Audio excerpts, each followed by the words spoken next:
My name is Emily Davis, and I'm 21 years old. After finishing culinary school, I started working at the coffee shop my parents own. We have many regular customers, and I really enjoy working there. I admire my parents for running the shop for so long.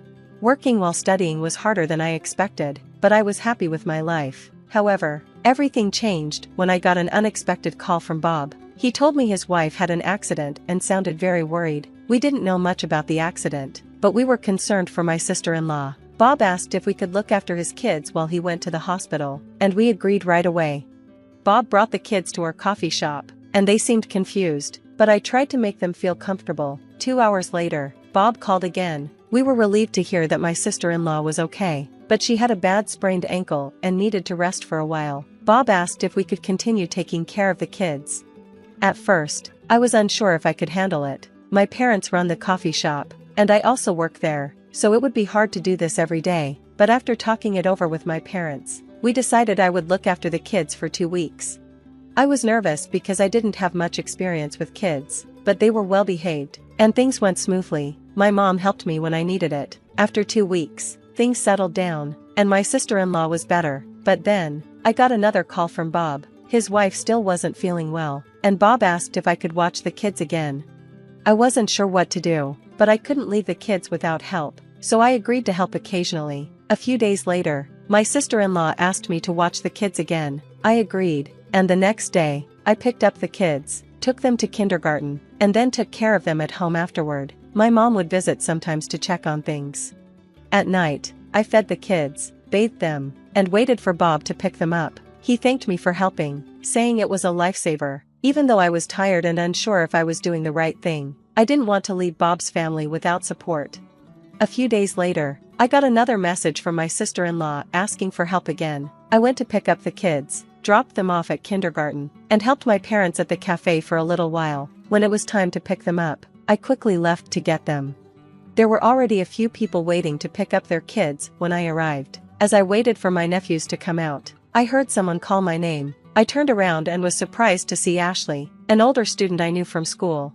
We hadn't seen each other in a long time. She told me her child also went to the same kindergarten as my nephews. I wanted to talk more, but it wasn't really the right time, so we exchanged contact information and said goodbye.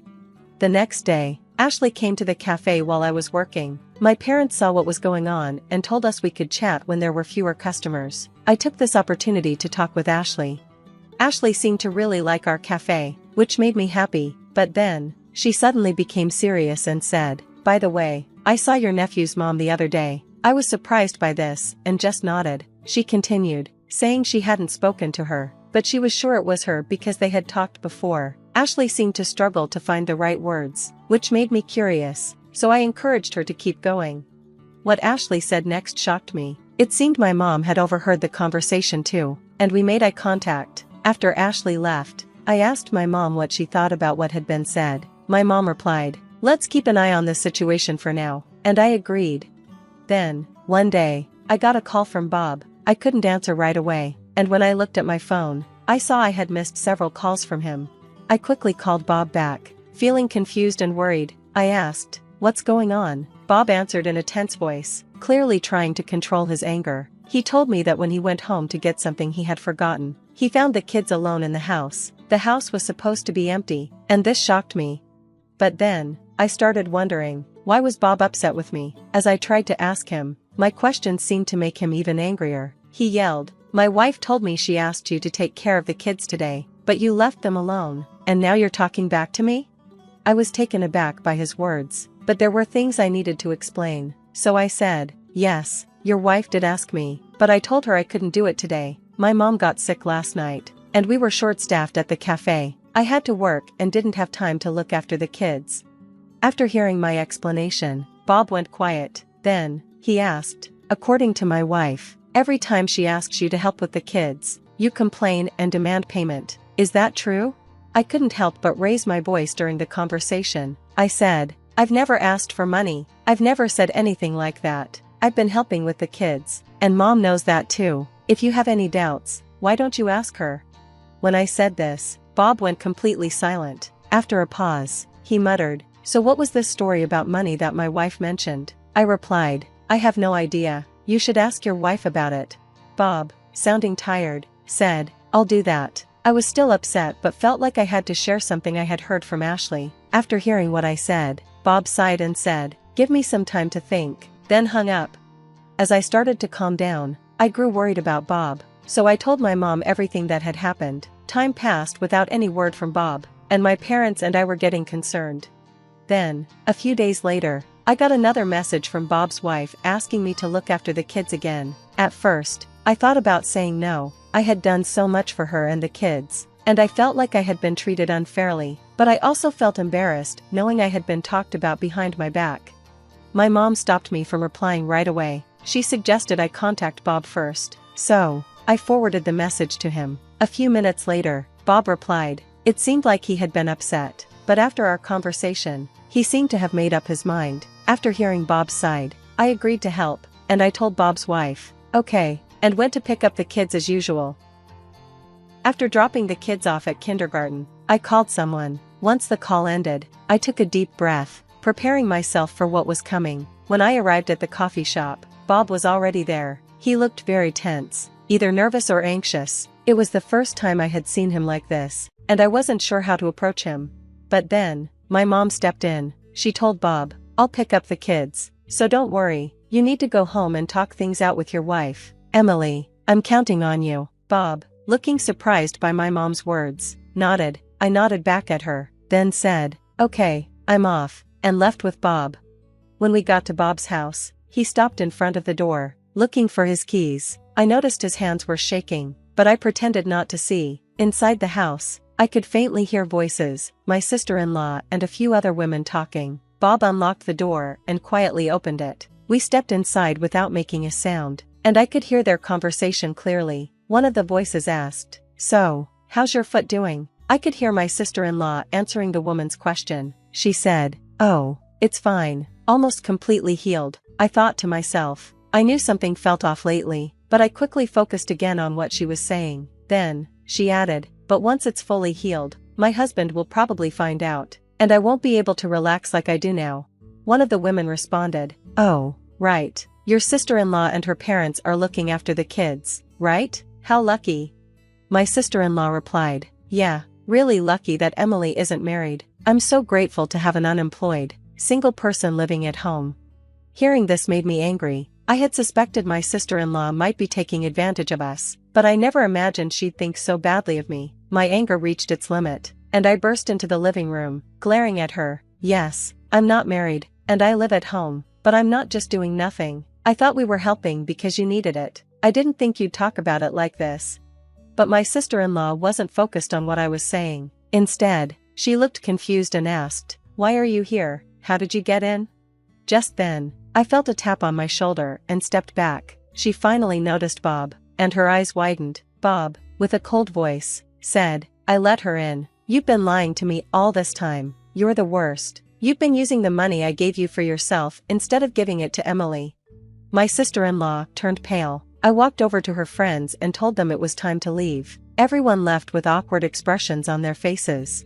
As my sister-in-law's friends were leaving, one person made eye contact with me. It was Ashley, my senior from school. She had interacted with my sister-in-law before and seemed to be concerned about her recent behavior. When we unexpectedly met again, Ashley offered to help with the situation. Once all the friends had left, my sister-in-law started crying and told her side of the story. To sum it up, she explained that after the birth of their second child, taking care of the kids became really difficult. Bob was always busy with work and couldn't help with childcare or housework, which made things harder for her. When she got injured, my mom and I helped, which made things easier, and she ended up relying on us. Regarding the money Bob gave her, she admitted that she hadn't had any spending money since she got married and couldn't resist using the money Bob gave her. I wasn't completely convinced by my sister-in-law's excuses. Sensing my doubt, Bob suggested it was time to leave, and I agreed. I left his house with him. When I got home, my mom was waiting with a worried look on her face. It seemed like my dad was taking care of my nephews, so I explained everything to her. She listened and said, I see, this is a problem between the two of them, and then went back to my nephews. My nephews, not knowing what was happening, smiled and called out, Aunt Emily. Despite feeling conflicted, I did my best to hide my emotions and smiled back. A few hours later, Bob returned home and said he would stay at our parents' house for the night. My mom, understanding, simply said, "I see." After putting the kids to bed, Bob explained his decision to our parents and me. He said, "I won't divorce her this time, but if she does this again, I'll consider it." Bob apologized for what I had gone through, and he also apologized to my mom. I told him it was okay, but I asked if he was sure about his decision. Bob nodded and said, "Yeah, after talking to my wife, I realized I'm partly to blame. We've decided to give it another try." I asked Bob what he meant. He said, "I've been focused on work and haven't paid enough attention to my wife. I left all the responsibility for the kids to her, and I now realize that it put too much pressure on her. I've been unfair to both her and the kids. I should have spent more quality time with them." I had mixed feelings hearing this, but my mom spoke up. She said, "As an individual, it's hard to forgive what your wife did to us, but as a wife and mother, I can understand some of her feelings. If this is the decision you both have made, I won't oppose it, but don't involve others in your problems again." Bob nodded and bit his lip, clearly affected by my mom's words. Since then, neither Bob nor my sister-in-law have asked anything of me. I haven't even seen her once. My father is still angry, saying she can't even apologize, but honestly, I prefer not to see my sister-in-law because it would just bring back bad memories. When I told Bob how I felt, he promised, "I understand. I'll try to make sure you don't have to meet her again." Thanks to that, my daily life returned to normal. One day, I heard the bell at the coffee shop and turned around. At the entrance stood Bob, with my nephews beside him. As soon as my nephews saw me, they let go of Bob's hand and ran over to me, calling my name. I smiled and greeted them happily. While the kids were chatting with my parents over cake, Bob quietly told me that although my sister-in-law was sorry, she didn't like the kids visiting me because they were so fond of me. Hearing this, I couldn't help but think it was her own fault. I know there may come a time when I have to face my sister-in-law again, but right now, it doesn't seem like I'll forget what she did to me anytime soon. My name's Amelia, and I'm 29 years old. For the past 5 years, I've been making a living as an event planner. Weddings, birthdays, anniversaries, you name it, I've organized it. It's not what I thought I'd be doing when I was younger, but life has a funny way of surprising you. I studied economics in college, but that's not where my passion lay. During my time there, I found myself drawn to organizing educational and entertainment events on campus. It started small, a study group here, a movie night there. But before I knew it, I was the go-to person for any event that needed planning. After graduation, I knew I couldn't see myself crunching numbers in an office. So, I took a leap of faith and started my own event planning business. It wasn't easy at first. I had to build my reputation from scratch, taking on any job I could get. No event is too small, I'd tell potential clients with a smile, even as I worried about making rent that month. But slowly, surely, word spread. One satisfied client led to another, and before I knew it, I had more work than I could handle. 5 years flew by, and here I am, with a thriving business and a reputation I'm proud of. Today, I'm sitting across from Mr. Johnson, a successful businessman who's turning 50 next month.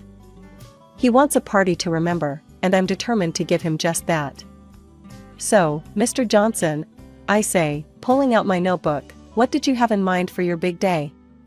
He leans back in his chair, a thoughtful look on his face. "Well, I was thinking something classy. Maybe a black tie affair at the Grand Hotel?" I nod, jotting down notes. "That's a great venue. We could do a classic Hollywood theme.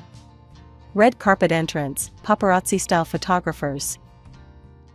As I'm mid-sentence, my phone buzzes.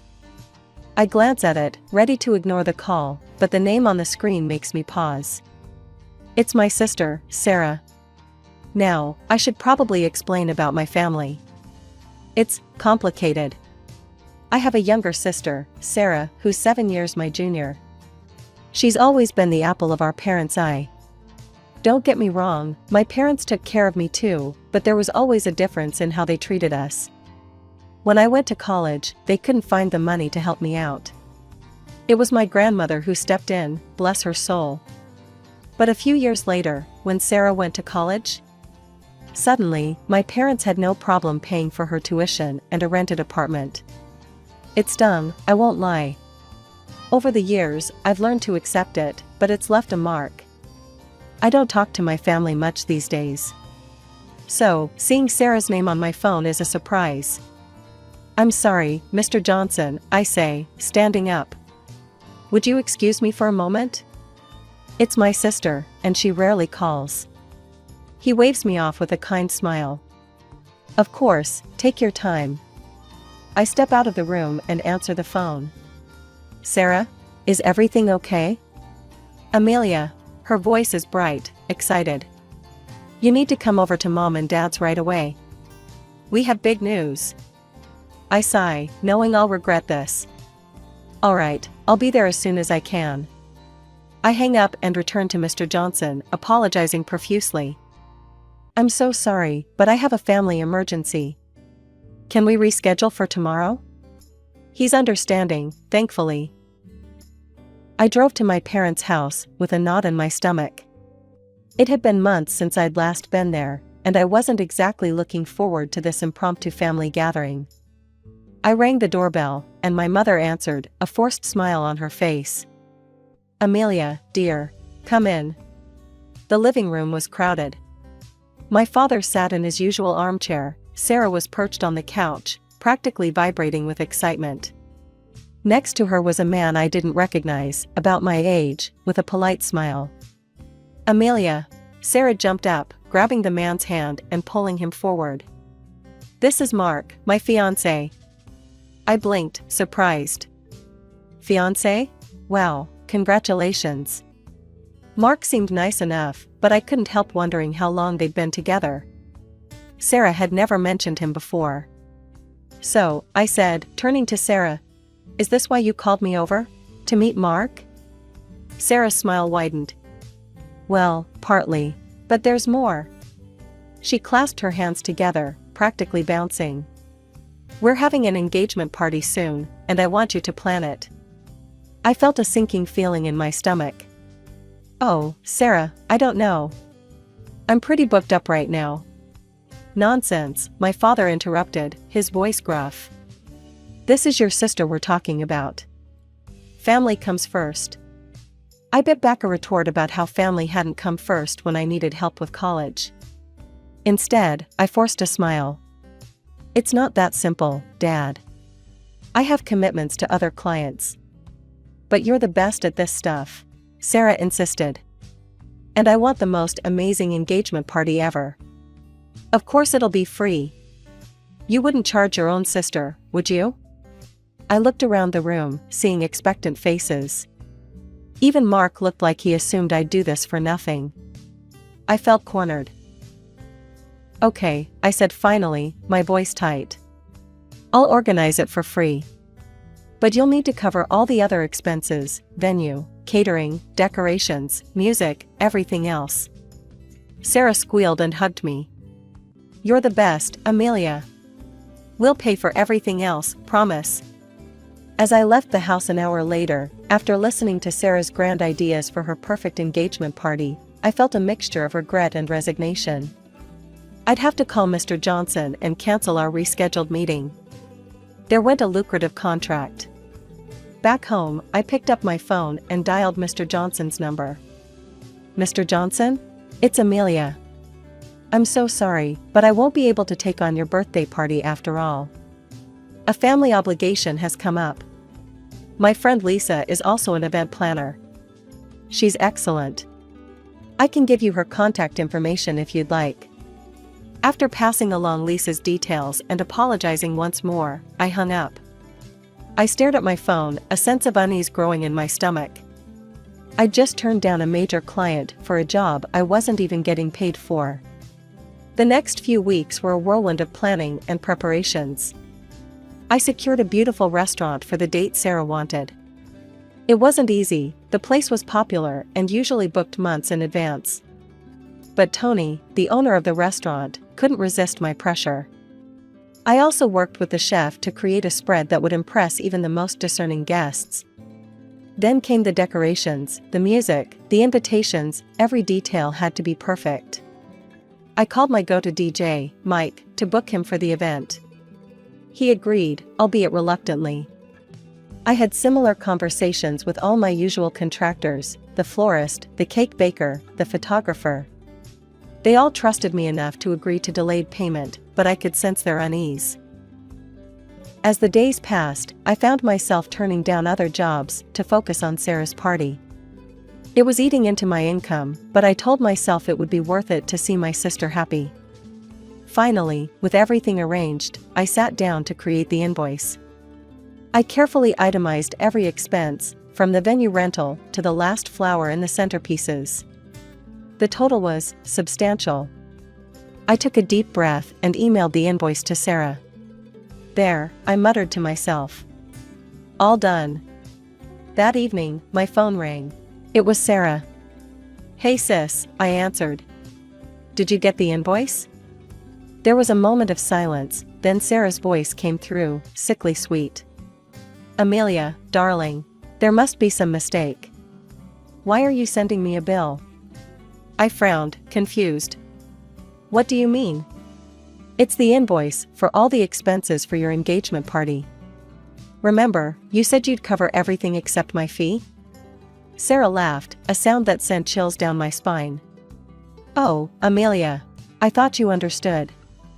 You're supposed to pay for all of this. You make so much money with your business. I was speechless. My mind raced, thinking of all the vendors waiting to be paid, all the promises I'd made based on Sarah's word. Sarah, listen to me, I said, trying to keep my voice steady. I organized this for free, which is already a huge favor. I can't pay for everything else too. You promised. But Sarah had already hung up. I tried calling my parents, hoping they could talk some sense into Sarah. But to my horror, they took her side. They insisted I should pay, that it was my duty as the successful daughter. I hung up, my hands shaking with anger and disbelief. How could they do this to me? How could they expect me to bankrupt myself for a party? As I sat there, trying to figure out what to do, a notification popped up on my phone. It was a post from Sarah on social media. Curious, I clicked on it. Can't wait for tomorrow's engagement party, the post read. So excited to celebrate with everyone. We've spent so much to make it perfect. In that moment, something snapped inside me. If Sarah wanted to play games, well, two could play at that. My fingers trembled as I dialed the restaurant's number. It was late, but I knew Tony would still be there, closing up after the night's service. Tony? It's Amelia. I'm so sorry, but I need to cancel tomorrow's event. I'll pay you a cancellation fee. And I'll make this up to you, I swear. Tony sighed. All right, Amelia. I trust you. But this isn't like you. One by one, I called all the vendors. The florist, the DJ, the cake baker, everyone. Each call was painful, each explanation more humiliating than the last. By the time I finished, my savings account was significantly lighter, but at least my professional relationships were intact. I'd paid everyone their fees and cancellation charges out of my own pocket. I barely slept that night. When morning came, I made myself a strong cup of coffee and settled in front of my computer. I knew Sarah would be live streaming her arrival at the restaurant. I wanted to see this. Right on schedule, Sarah's beaming face appeared on my screen. She was outside the restaurant, surrounded by a group of excited-looking friends and family members. We're here, Sarah chirped into her phone camera. I can't wait to show you guys everything. It's going to be amazing. I watched as she confidently strode up to the restaurant doors, her fiancé Mark in tow. She reached for the handle, still chattering away to her viewers. And here oh. The smile froze on Sarah's face as she tugged at the door. It didn't budge. That's weird, she laughed nervously, trying again. It must be stuck. But it wasn't stuck. Sarah's eyes widened as she finally noticed the sign on the door. Event cancelled, it read in bold letters. The live stream erupted in confused comments. Sarah's face paled as she turned to Mark, who looked equally bewildered. I couldn't help but feel a twinge of satisfaction as I watched the chaos unfold. It was petty, I knew, but after years of being the family doormat, it felt good to finally stand up for myself. My phone started buzzing almost immediately. Sarah's name flashed on the screen. I took a deep breath and answered. "Hello, Sarah." "Amelia," she screeched. "What the hell is going on? The restaurant is closed. Everything's ruined." I kept my voice calm. "Well, Sarah, since you refused to pay for the event you asked me to organize, I had to cancel it. I couldn't let my contractors go unpaid." But what about the food?" Mark's voice came through faintly in the background. "Where's all the food we were supposed to have?" I couldn't help but smile a little. "Oh, the food? I donated it to a homeless shelter. At least someone will enjoy it." More screaming followed, but I'd had enough. I hung up the phone. About 10 minutes later, my phone rang again. My mother's voice came through, shrill and angry. "Amelia, how could you do this to your sister? We raised you better than this." I felt a surge of frustration. "Mom, did Sarah tell you what she tried to do? She wanted me to pay for everything." "So what?" My father's voice boomed in the background. "You're doing well for yourself. You could have helped your sister out." I couldn't believe what I was hearing. "Dad, we're talking about thousands of dollars here. I'm not made of money."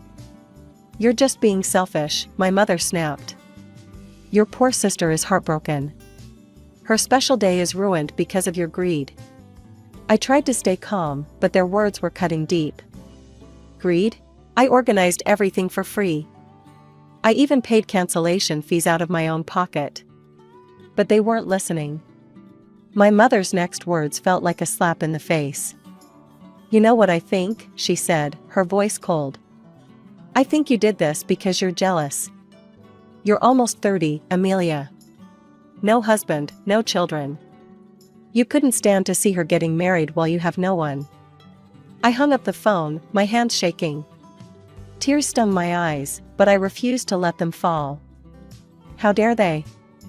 How dare they twist this around and make me the villain?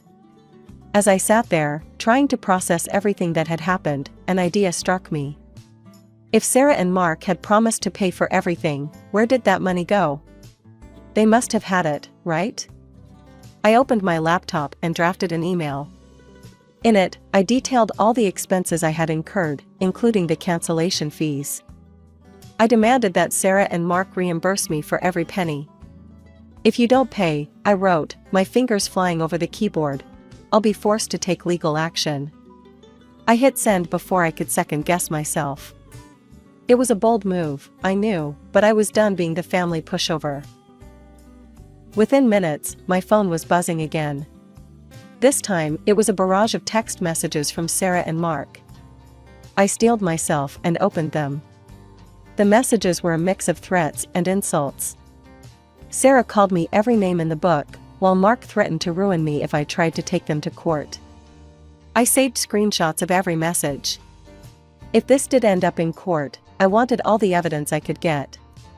I also needed advice from someone who might have some insight into Sarah's fiancé and his family.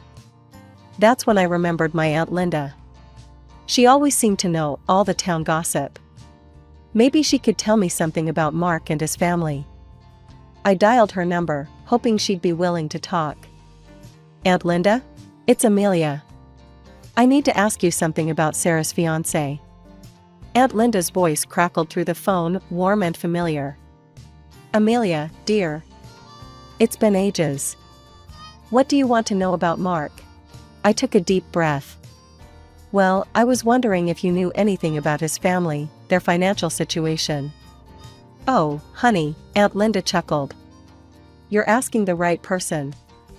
The Thompsons, that's Mark's family, they're quite well off. They own a chain of laundromats across the city, and word is they've got their fingers in some lucrative real estate deals too." I felt my jaw drop. "Wait, what? They're wealthy?" "Oh yes, very much so," Aunt Linda continued, oblivious to my shock. "Why, I heard they gave Mark a hefty sum to arrange that engagement party. $30,000, if the rumors are true." My mind was reeling. $30,000? And they had tried to make me pay for everything? After hanging up, I sat in stunned silence for a few minutes. Then, determination set in. I knew what I had to do next. It took some digging, but I managed to find the address of Mark's parents. Without giving myself time to second-guess my decision, I got in my car and drove there. The house was impressive, a large, well-maintained property in one of the nicest neighborhoods in town. I took a deep breath and rang the doorbell. A middle-aged woman answered, her eyebrows raised in curiosity. "Can I help you? Mrs. Thompson?" I asked. When she nodded, I continued, "I'm Amelia, Sarah's sister. I need to talk to you and your husband about Mark and the engagement party." She looked surprised, but invited me in. Soon, I was sitting in their living room, facing both of Mark's parents. "Mr. and Mrs. Thompson," I began, my voice steadier than I felt, "I'm here because I think you should know what happened with the engagement party." Over the next half hour, I explained everything. How Sarah had asked me to organize the party for free. How they had promised to pay for everything else, but then refused. How I had been forced to cancel everything and pay the cancellation fees myself.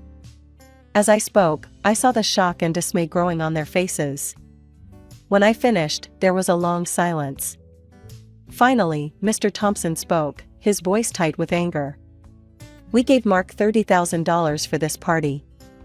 He told us everything was paid for." I felt a wave of relief wash over me. They believed me. Mr. Thompson left the room and returned a few minutes later with his checkbook. He wrote out a check for the full amount I had spent, plus a little extra for my trouble. "It's the least we can do," he said, handing it to me. "And don't worry, we'll be having a very serious conversation with Mark and Sarah about their behavior." As I left their house, I felt a mix of emotions, relief, vindication, but also sadness. This whole ordeal had exposed some ugly truths about my sister and her fiancé. On the drive home, my phone buzzed with texts. It was Sarah and Mark again, but this time their tone was very different. Gone were the threats and insults, replaced by panicked apologies and pleas for forgiveness. In the weeks that followed, I heard through the grapevine about the fallout from my visit to the Thompsons. Aunt Linda kept me updated. "You won't believe this, Amelia," she said during one of our phone calls. "Mark's parents have cut him off completely. No more monthly allowance, no financial support for the wedding, nothing." I couldn't help but feel a twinge of satisfaction. "Really? That's quite drastic." Aunt Linda's voice lowered conspiratorially. "Oh, honey, they were furious. Apparently, they don't take kindly to being lied to and having their money misused. Can't say I blame them." I nodded, even though she couldn't see me. "What about the wedding? Is it still happening?" There was a pause, then Aunt Linda chuckled. "Well, that's the kicker. Without Mommy and Daddy's money, Mark and Sarah can't afford the lavish wedding they were planning. Last I heard, they'd postponed it indefinitely." My parents, predictably, didn't see it that way. They blamed me for Sarah's misfortune, conveniently forgetting that it was her own actions that had led to this situation. "You've ruined your sister's life," my mother said during one particularly heated phone call. "Are you happy now?" I took a deep breath, trying to stay calm. "Mom, Sarah, and Mark tried to scam me out of thousands of dollars. They lied to everyone, including Mark's parents. How is that my fault?" But it was like talking to a brick wall. In their eyes, Sarah could do no wrong, and I was the villain who had destroyed her happiness. Despite the family drama, my life went on. I threw myself back into my work, rebuilding the client base I had neglected during the engagement party fiasco. Slowly but surely, things started to look up. One day, as I was leaving a meeting with a new client, I ran into Mr. Johnson, the man whose 50th birthday party I had canceled to work on Sarah's engagement. "Amelia," he called out, a smile on his face. "How have you been?" I felt a pang of guilt. "Mr. Johnson, I'm so sorry about canceling on you like that. It was unprofessional of me." He waved off my apology. No need for that. Your friend Lisa did a wonderful job with the party. But I have to say, I missed your personal touch. An idea struck me. Well, if you're planning any events in the future, I'd love the opportunity to make it up to you. Mr. Johnson's eyes twinkled. As a matter of fact, my company's 25th anniversary is coming up. How would you like to handle that? As I walked away, contract in hand, I couldn't help but feel that things were finally looking up. Yes, my relationship with my family was strained, but my business was thriving, and I had my self-respect intact. One evening, as I was poring over seating arrangements, a loud knock at my apartment door startled me. I wasn't expecting anyone. Cautiously, I approached the door and looked through the peephole. To my shock, I saw Sarah and Mark standing there. Against my better judgment, I opened the door. "What are you doing here?" Sarah brazenly pushed past me into the apartment, Mark trailing behind her. "We're moving in," she announced. I blinked, sure I'd misheard. "Excuse me?" "You heard me," Sarah said, her tone accusatory. "Because of you, Mark's parents cut us off. No money for the wedding, no allowance, nothing. So, we decided we're going to live here." I couldn't help it, I laughed. The sheer audacity of their plan was almost impressive. "You can't be serious. This is my home. You can't just decide to move in." Mark stepped forward, his face twisted in anger. "You owe us, Amelia. You ruined everything." I felt my patience snap. "I owe you nothing. You tried to scam me, remember? Now get out of my apartment." As I shut the door behind them, I heard Sarah's parting shot, "You'll be sorry." A few days later, I returned home from a meeting to find my apartment door surrounded by a strange, foamy substance. It took me a moment to realize what I was seeing: construction foam, hardened around the entire perimeter of my door. Furious, I called a locksmith service to remove the foam and replace my locks. As I waited, my neighbor, Mrs. Chen, approached me. "Amelia, dear," she said, concern etched on her face. "I saw what happened. I have it on video if you need it." Sure enough, Mrs. Chen's security camera had captured Sarah and Mark in the act of vandalizing my door. The footage was clear as day. Armed with this evidence, I went straight to the police station. I filed a report for property damage and requested a restraining order against both Sarah and Mark. The legal process was draining, but ultimately satisfying. The court fined Sarah and Mark for the damage to my apartment and ordered them to cover the costs of repairs. More importantly, they were banned from coming within 500 feet of me for the next 2 years. When my parents found out, they were livid, not at Sarah, of course, but at me. They couldn't believe I'd taken legal action against my own sister. "How could you do this to your family?" my mother wailed over the phone. I took a deep breath, steeling myself. "No, Mom. The question is, how could you support Sarah after everything she's done? I'm done being the family scapegoat." With that, I hung up the phone and blocked their numbers. It hurt, cutting ties with my family, but I knew it was necessary for my own well-being. In the weeks that followed, I threw myself into work. Mr. Johnson's anniversary party was a resounding success, earning me glowing reviews and a slew of new clients. As I stood at the back of the beautifully decorated hall, watching the guests enjoy themselves, I felt a sense of peace wash over me. Yes, I'd lost my family, but I'd gained something far more valuable: self-respect and the knowledge that I could stand on my own 2 feet. My name's Camilla, and this is the story of how I learned that sometimes, the family you choose is more important than the one you're born into. Growing up, our house was always filled with the sound of my younger sister's laughter. Sarah was the golden child, the one who could do no wrong in our parents' eyes. Me? I was just there. I'd watch as Sarah pranced around the living room, putting on another impromptu fashion show for our doting parents. "I'm gonna be a famous model one day," she'd declare, striking a pose. Dad would clap enthusiastically. "That's my girl. You'll be on magazine covers before we know it." I'd roll my eyes and retreat to my room, burying my nose in a book about finance or economics. Even at a young age, I knew I wanted more out of life than just being pretty. As we grew older, the divide between Sarah and me only widened. She was all about partying and boys, while I focused on my studies. When it came time for college, I thought maybe, just maybe, my parents would see the value in my hard work. "We'll pay for your first 2 years," Dad told me one night over dinner. "After that, you're on your own." I couldn't believe my ears. But what about Sarah? Are you going to make her pay for her own education too? Mom shot me a stern look. Your sister has different talents. We need to support her dreams. I packed my bags and moved to another city for college. During the day, I threw myself into my studies, determined to become a financial analyst.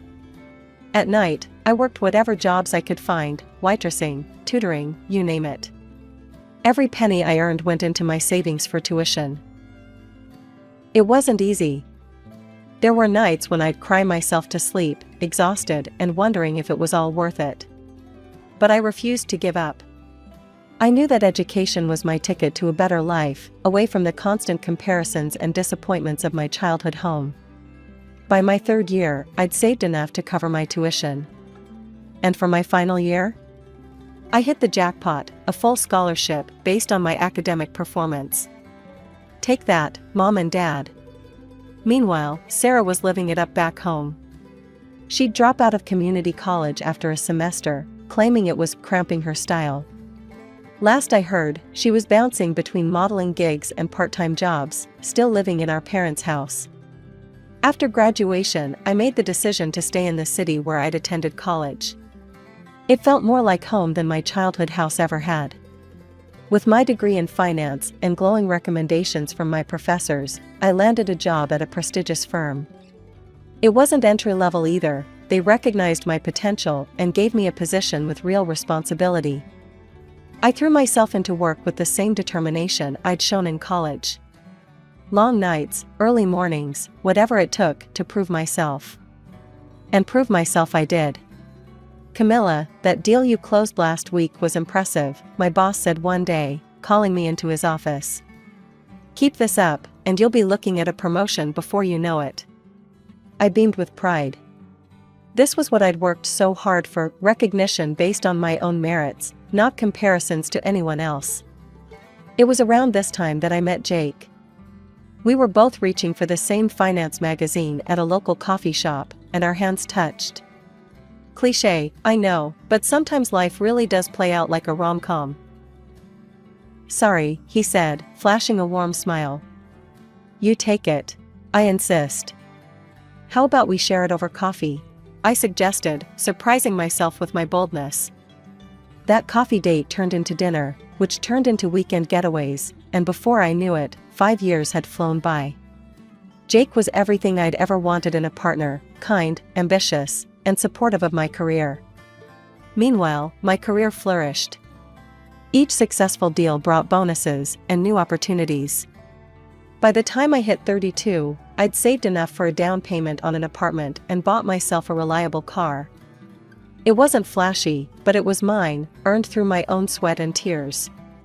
One night, over a homemade dinner in my apartment, Jake got down on one knee.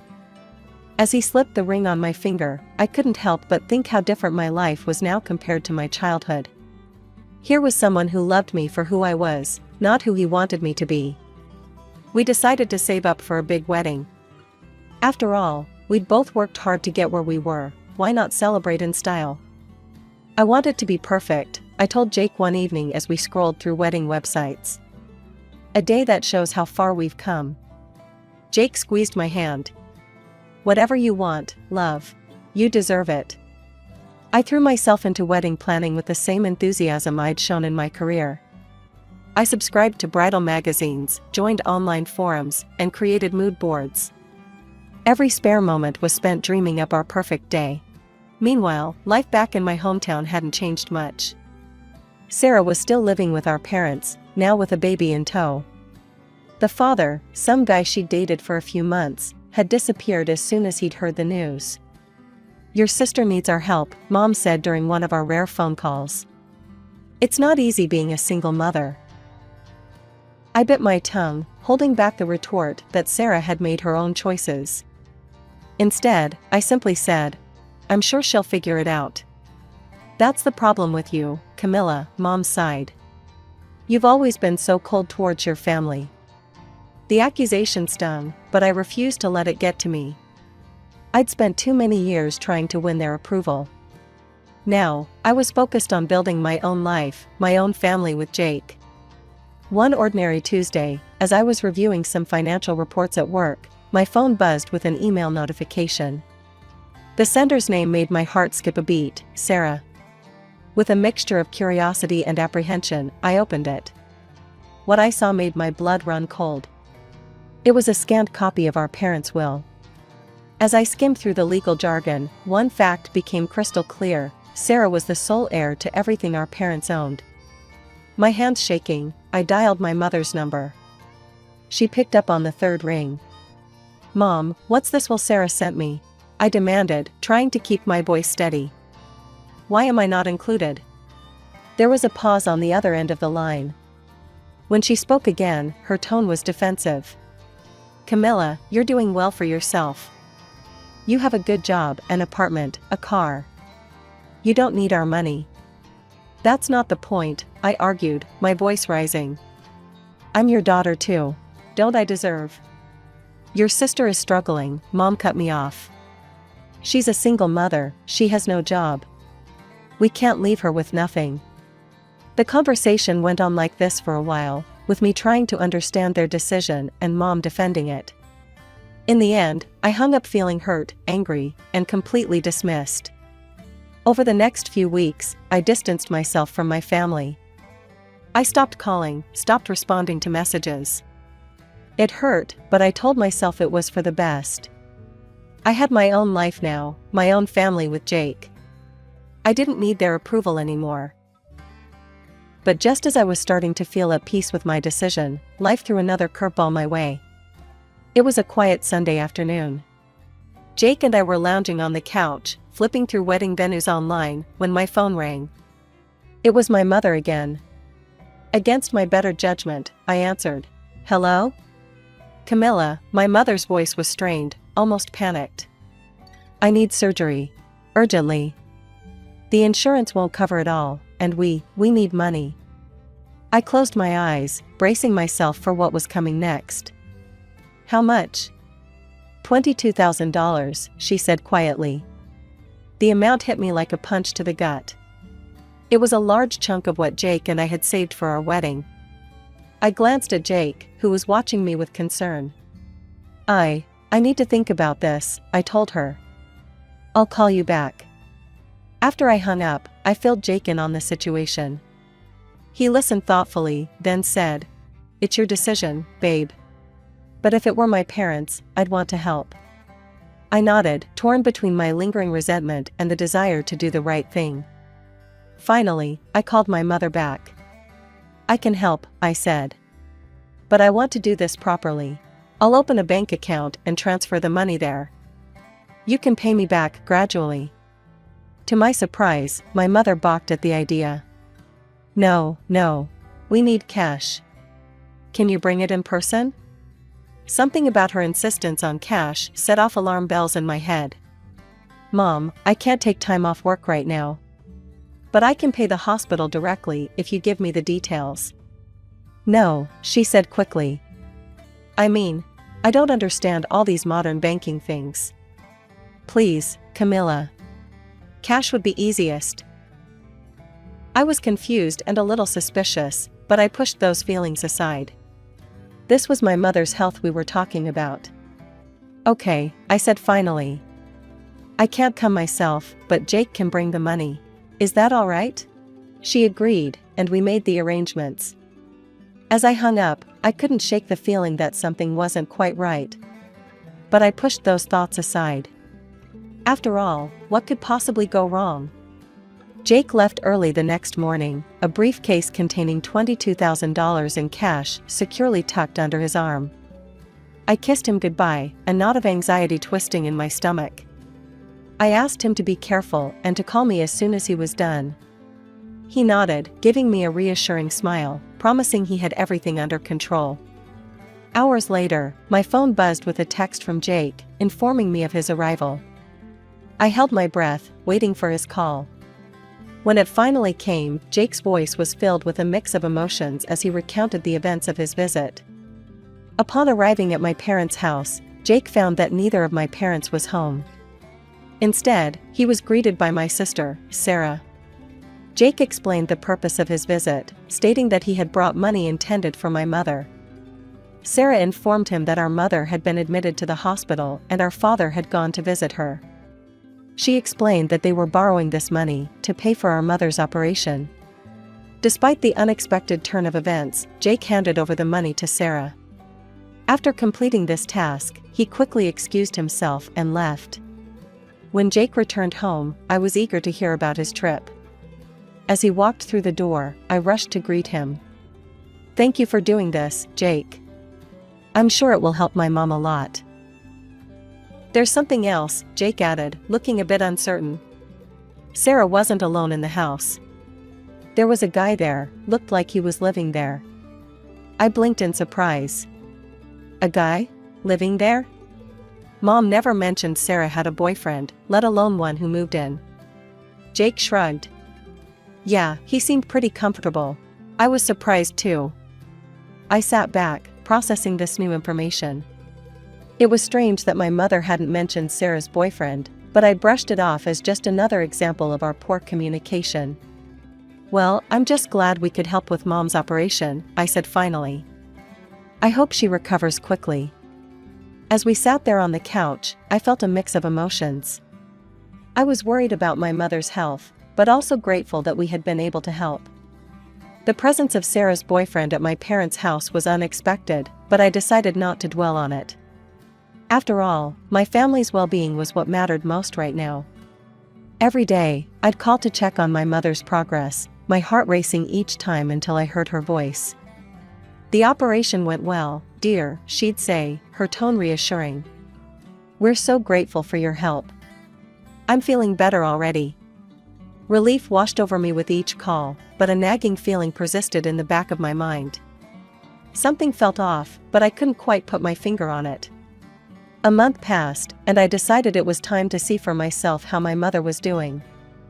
I took some time off work and made the journey back to my childhood home.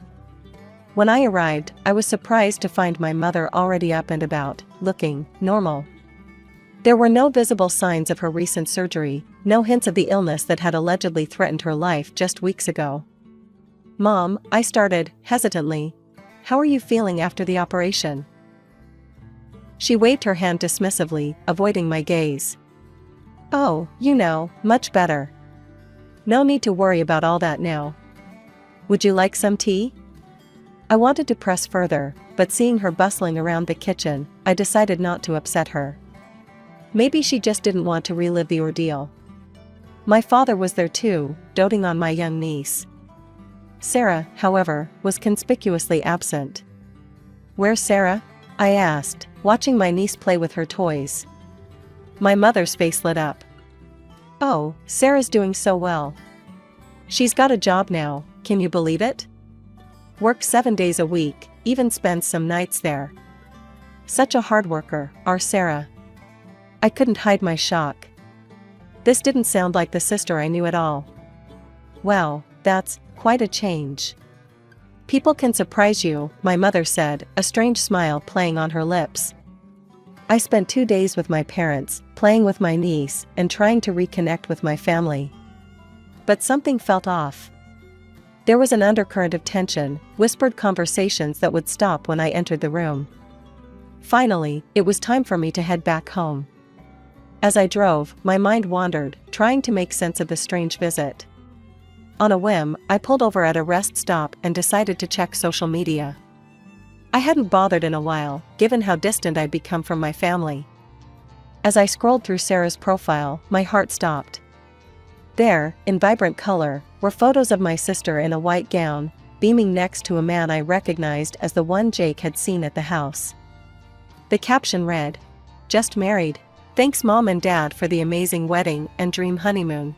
The pieces suddenly fell into place with sickening clarity. The money.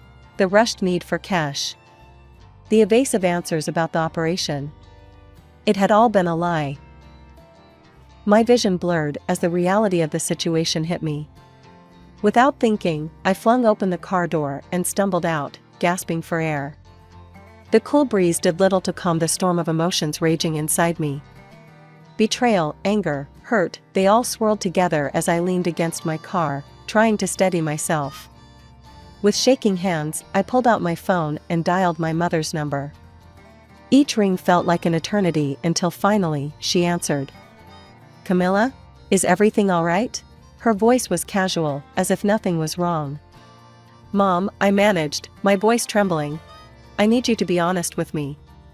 What happened to the money we sent for your operation?" There was a long pause on the other end of the line. When she spoke again, her tone had changed. "Camilla, you have to understand. There was no operation. We gave the money to Sarah for her wedding." The confirmation hit me like a physical blow. "How could you?" I whispered. "Your sister finally met a good man," my mother explained, her voice taking on a defensive edge. "We couldn't leave her without a proper wedding gift. This was her chance at happiness." Tears streamed down my face as I spoke. "Do you have any idea how hard I worked for that money? How many nights I stayed up, how many weekends I gave up? Jake and I were saving that for our own wedding." There was a moment of silence before my mother responded, her voice cold and indifferent. "You're smart, Camilla. You can always earn more." Her callous response sparked a fire of anger within me. "I want the money back," I demanded. "All of it, now." To my shock, my mother laughed. It was a harsh, mirthless sound that sent chills down my spine. "Oh, Camilla," she said, her voice dripping with condescension. "You can't prove you gave us any money." "What?" I gasped. "Jake brought it to you. He gave it to Sarah." "Did he now?" My mother's voice was sickeningly sweet. "That's not how I remember it.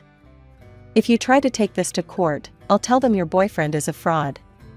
That he took the money for himself and never gave us a cent." I felt like I was going to be sick. You wouldn't."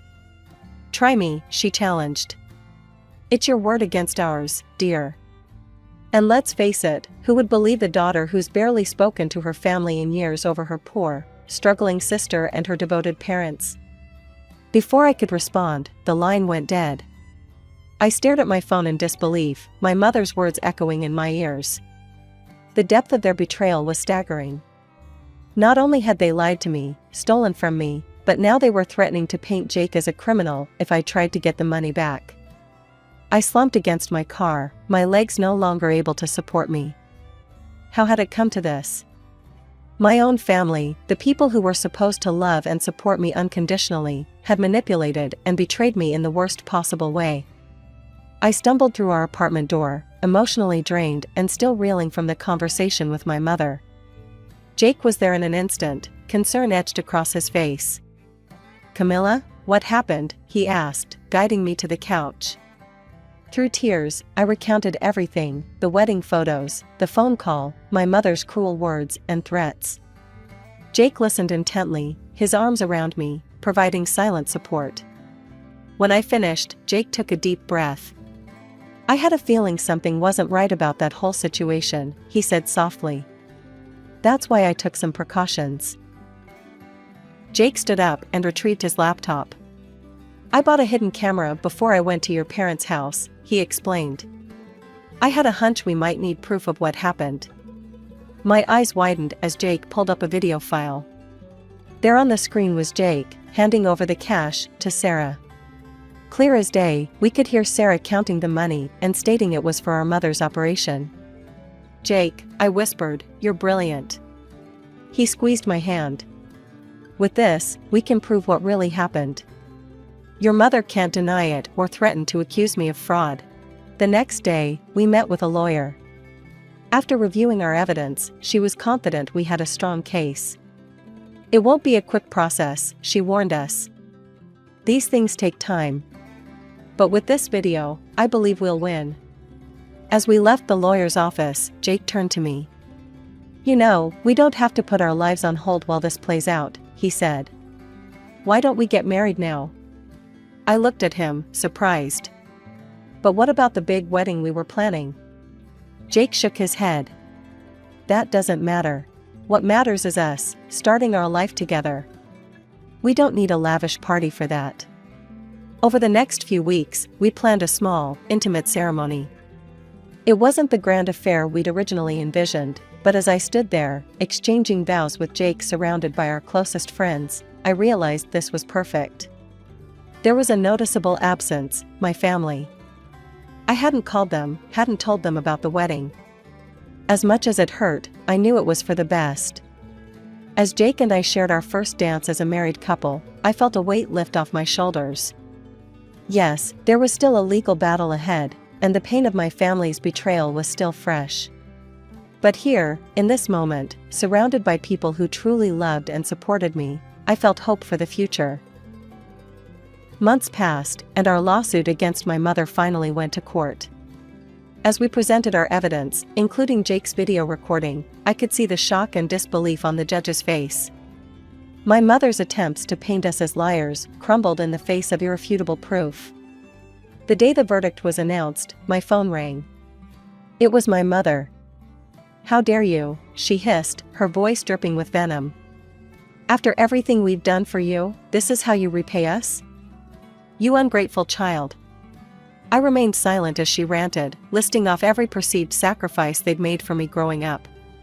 Her words, once capable of cutting me to the core, now felt hollow. "I hope you're happy," she spat. "As of this moment, you are no longer my daughter. You're dead to me." The line went dead before I could respond. I stood there, phone in hand, feeling a mix of pain and, surprisingly, relief. The court ordered my mother to repay the $22,000. I later learned she had to take out a loan to cover it. Life moved on. Jake and I focused on our careers and our life together, leaving the drama of my family behind. But news still trickled in through mutual acquaintances. Sarah's marriage, it seemed, was far from the fairy tale she'd envisioned. She and her husband stayed with our parents, turning the house into a constant party zone. Neighbors complained about the noise and drunken behavior.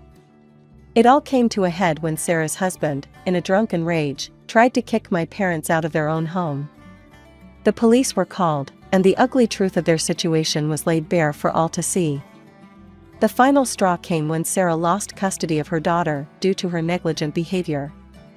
My parents, finally seeing the destruction Sarah had wrought, kicked her and her husband out. They took in their granddaughter, determined to give her the stable home Sarah couldn't provide. Just when I thought that chapter of my life was closed for good, my phone rang with a familiar number. Against my better judgment, I answered. "Camilla?" My mother's voice was softer than I'd heard it in years. "I miss you." I said nothing, waiting for the other shoe to drop. It didn't take long. "We need your help," she continued. "With raising your niece. It's hard, and we're not as young as we used to be." As she spoke, a sense of déjà vu washed over me. History was indeed repeating itself. Where once they'd favored Sarah over me, now they were trying to rope me into caring for her child. "I'm sorry," I said, my voice firm. "I can't help you." "But she's your niece," my mother protested. "Don't you care about family?" I took a deep breath. "My niece is innocent in all this, and I hope she has a good life. But you haven't changed. You're still trying to use me to fix your mistakes." "I won't do it. Don't call me again." I hung up and immediately blocked her number, along with those of my father and Sarah. As I set the phone down, I felt a weight lift off my shoulders. Jake found me on the balcony later that evening, staring out at the city lights. "Everything okay?" he asked, wrapping his arms around me. I leaned back into his embrace. "Yeah," I said, surprising myself with how much I meant it. "I think it finally is." We stood there in comfortable silence, watching the world go by. I thought about the journey that had brought me here, the pain, the betrayals, the hard lessons learned. But I also thought about the strength I'd found, the love I'd built with Jake, and the life we were creating together. My name's Michelle, and it all started when I was just a kid, 8 years old. My parents split up, and suddenly, I was living with my grandparents. Dad moved to another state, called a few times, then poof, vanished completely after a couple of years. Mom married some loaded businessman and jetted off to Europe. I remember the day Mom left. She hugged me tight, tears in her eyes. "I'll visit, baby. I promise," she said. I believed her. Kids are stupid like that sometimes. For a while, she kept her word. She'd sweep in once a year, always on my birthday. No husband, no new baby. Yeah, I forgot to mention, Mom had another kid. A sister I'd never met. But Mom would show up, arms loaded with gifts, smelling of expensive perfume and full of stories about her fabulous new life. Life went on. I went to school, made some friends, tried to be normal. But there was always this hole, you know? This empty space where my parents should have been. Grandpa and Grandma did their best to fill it. Grandpa would take me fishing on weekends, teach me how to bait a hook and cast a line. Grandma was always in the kitchen, cooking up a storm. She'd let me help, teaching me her secret recipes. But when I turned 13, Grandpa got sick.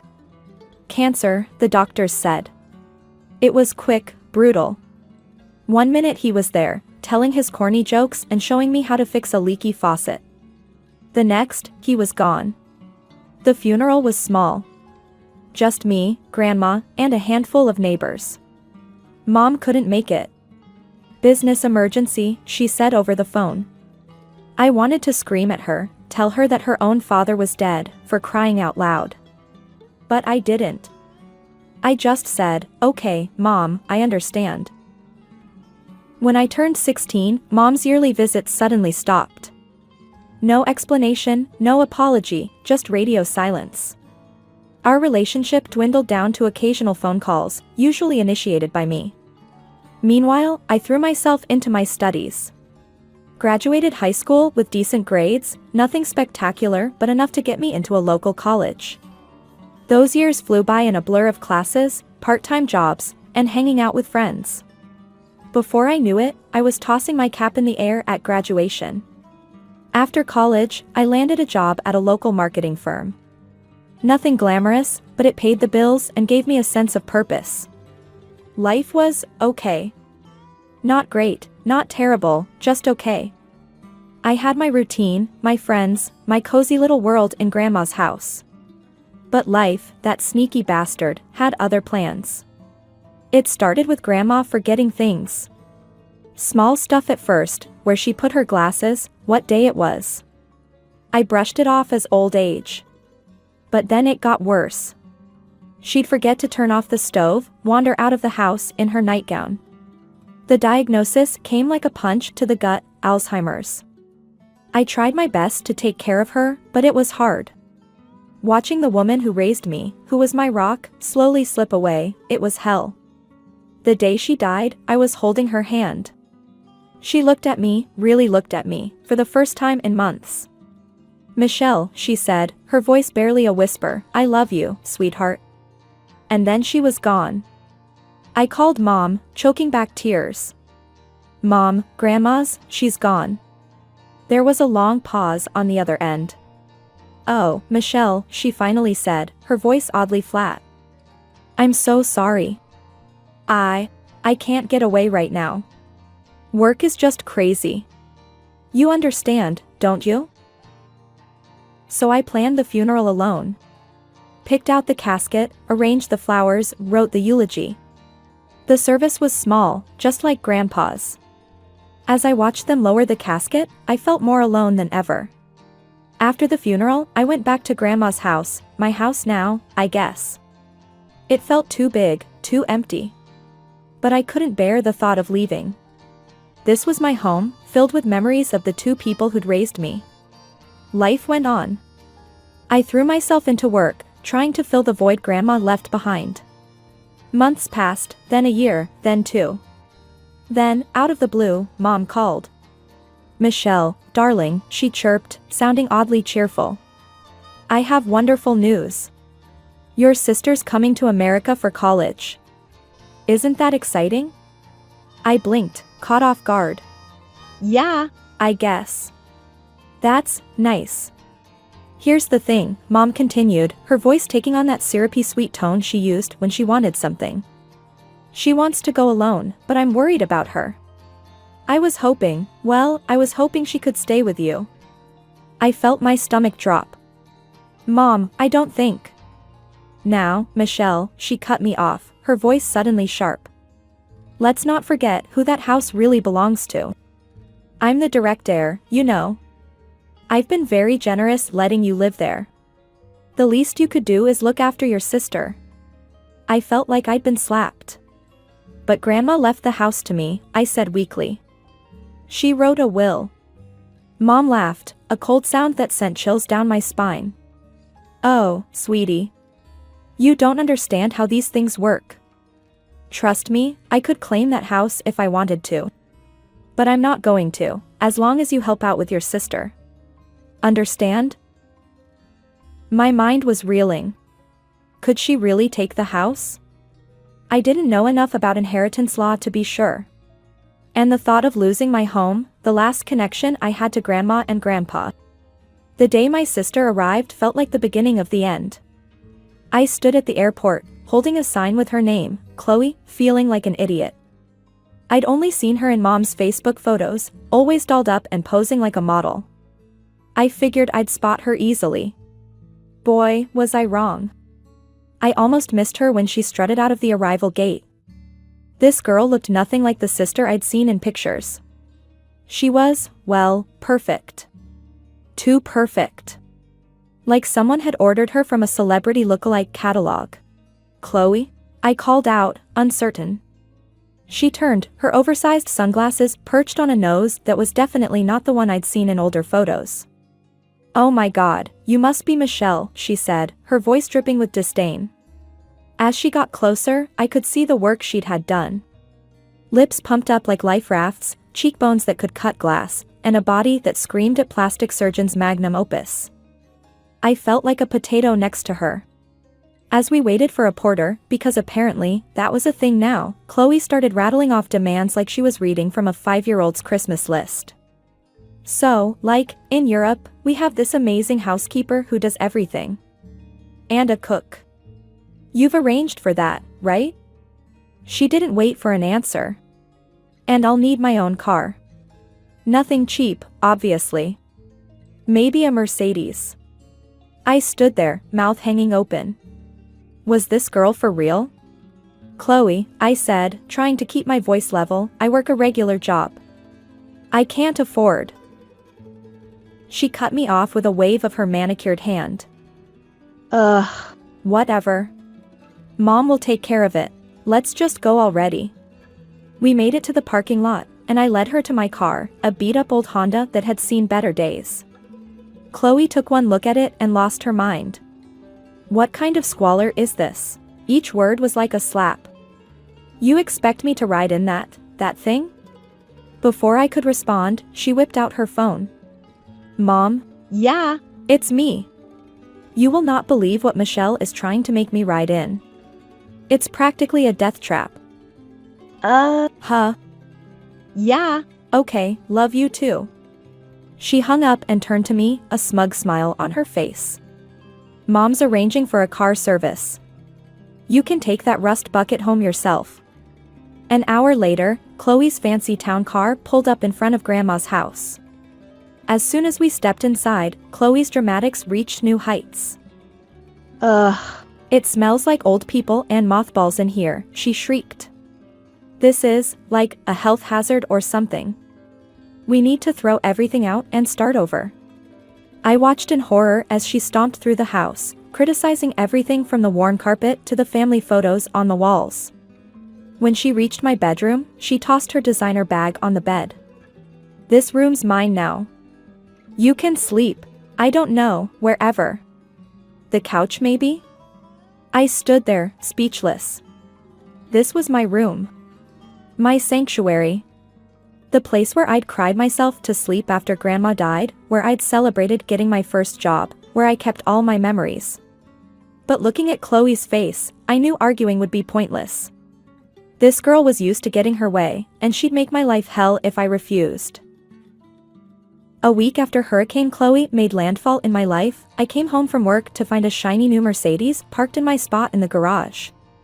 My beat-up Honda had been unceremoniously shoved onto the street. "What the hell?" I muttered, stepping into the house. Chloe was sprawled on the couch, scrolling through her phone. She didn't even look up. "Oh, that's my new car. Mom got it for me. Your piece of junk was taking up valuable space." The next day, I thought I'd seen it all. I was wrong.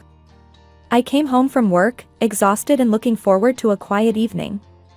Instead, I walked into chaos. The house was filled with strange men in overalls, carrying out furniture and bringing in new pieces I'd never seen before. I found Chloe in the backyard, sipping a cocktail and supervising the mayhem like a pint-sized dictator. "Oh, you're home," she said, not bothering to look at me.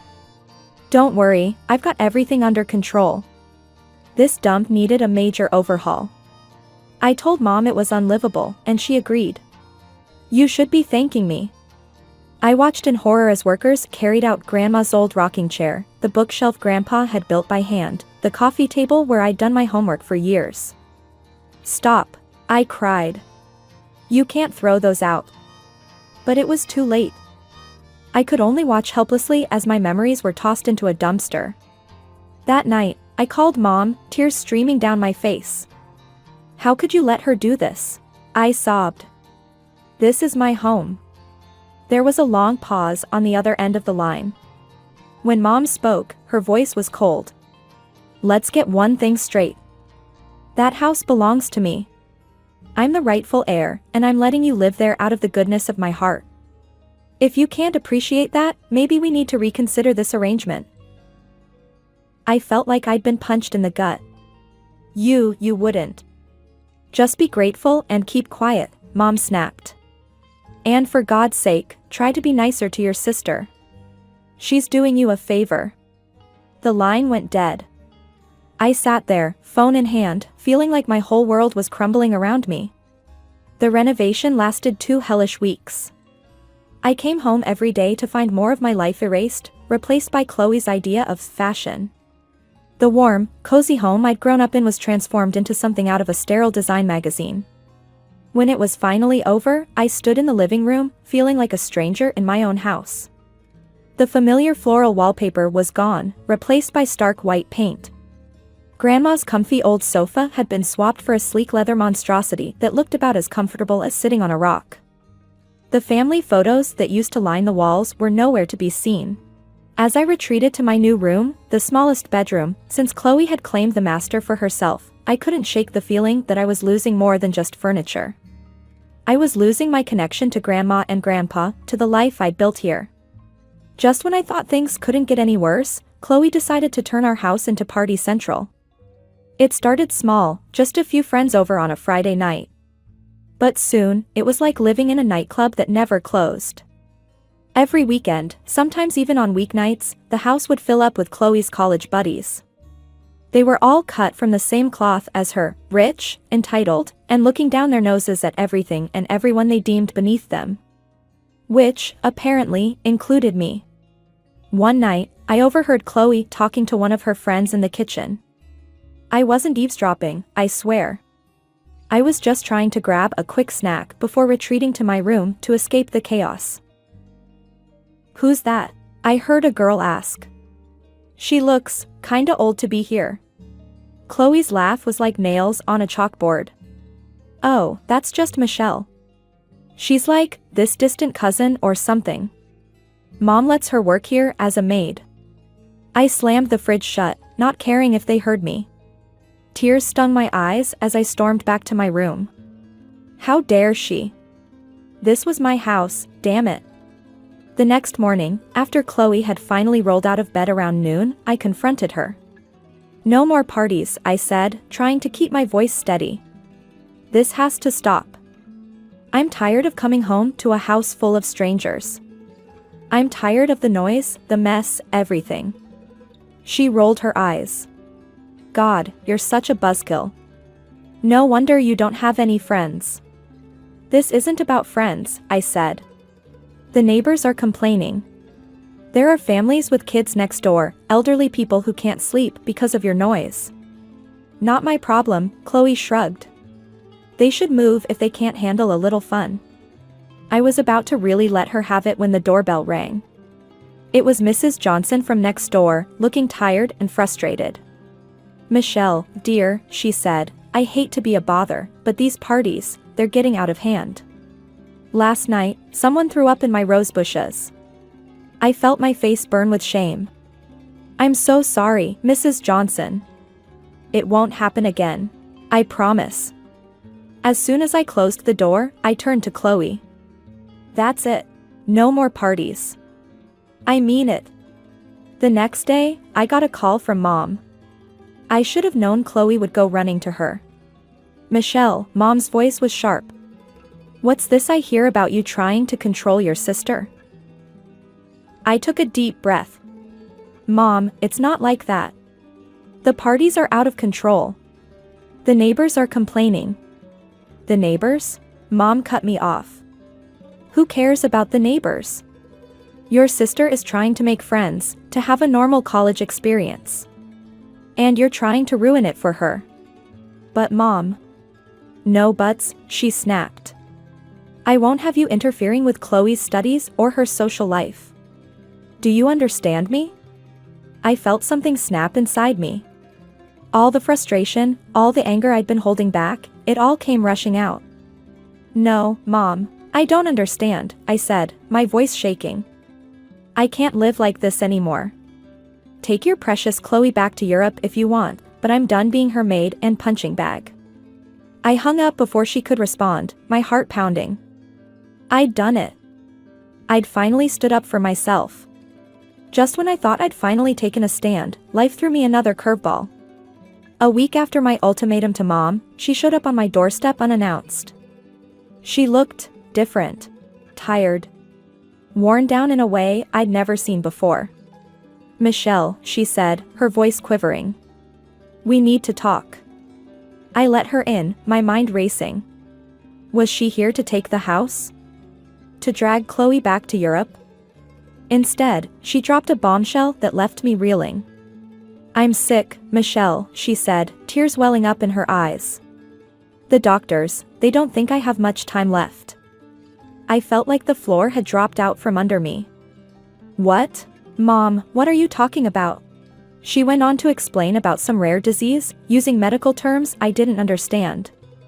But the gist was clear, Mom was dying. That's why I need you, sweetheart, she said, gripping my hand. Chloe, she's going to need someone when I'm gone. Someone to guide her, to be there for her. I need to know she'll have you. If you do, well, I'll make sure you're taken care of too. The house will be yours, free and clear. I blinked. But, the house is already mine. Grandma's will. Mom waved her hand dismissively. As Grandma's daughter, I'm the primary heir. I could claim at least half the house if I wanted to. My head was spinning. I need time to think, I stammered. Mom nodded, wiping away a tear. Of course, dear. I'll be here for a couple of days. We can talk more. Those 2 days were surreal. Mom fawned over the renovations Chloe had done, praising her exquisite taste at every turn. I was silent, afraid to say something rude about it. But the weirdest part was Chloe's behavior. It was like someone had flipped a switch.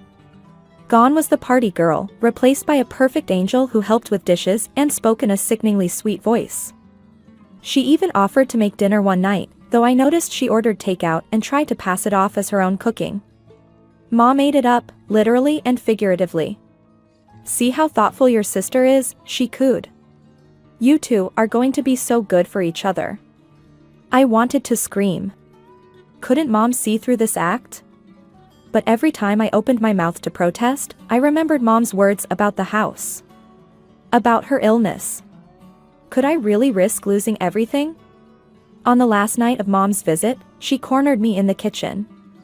Have you thought about what I said? She asked, her eyes pleading. I took a deep breath. Yes, I said finally. I'll try for you. Mom's face lit up. She pulled me into a hug, something she hadn't done in years. Thank you, sweetheart. You don't know what this means to me. I can go back to Europe knowing Chloe will be in good hands. The ink had barely dried on Mom's departure when Hurricane Chloe made her grand return. The following week, I got off work early and headed home, looking forward to a quiet evening. As soon as I turned onto our street, I knew something was wrong. The bass from some EDM track was so loud it made my car windows vibrate. I burst through the front door to find my worst nightmare come to life. The house was packed with people, drunk college kids, sketchy-looking older guys, even a couple making out on my grandmother's antique table. Chloe, I screamed over the music. Where are you? I pushed through the crowd, dodging spilled drinks and grabbing hands. When I reached Chloe's room, I found the door locked. Without thinking, I kicked it open. Chloe was there, tangled up with some guy I'd never seen before. They both looked up at me, startled. What the fuck? Chloe shrieked. Get out. Something in me snapped.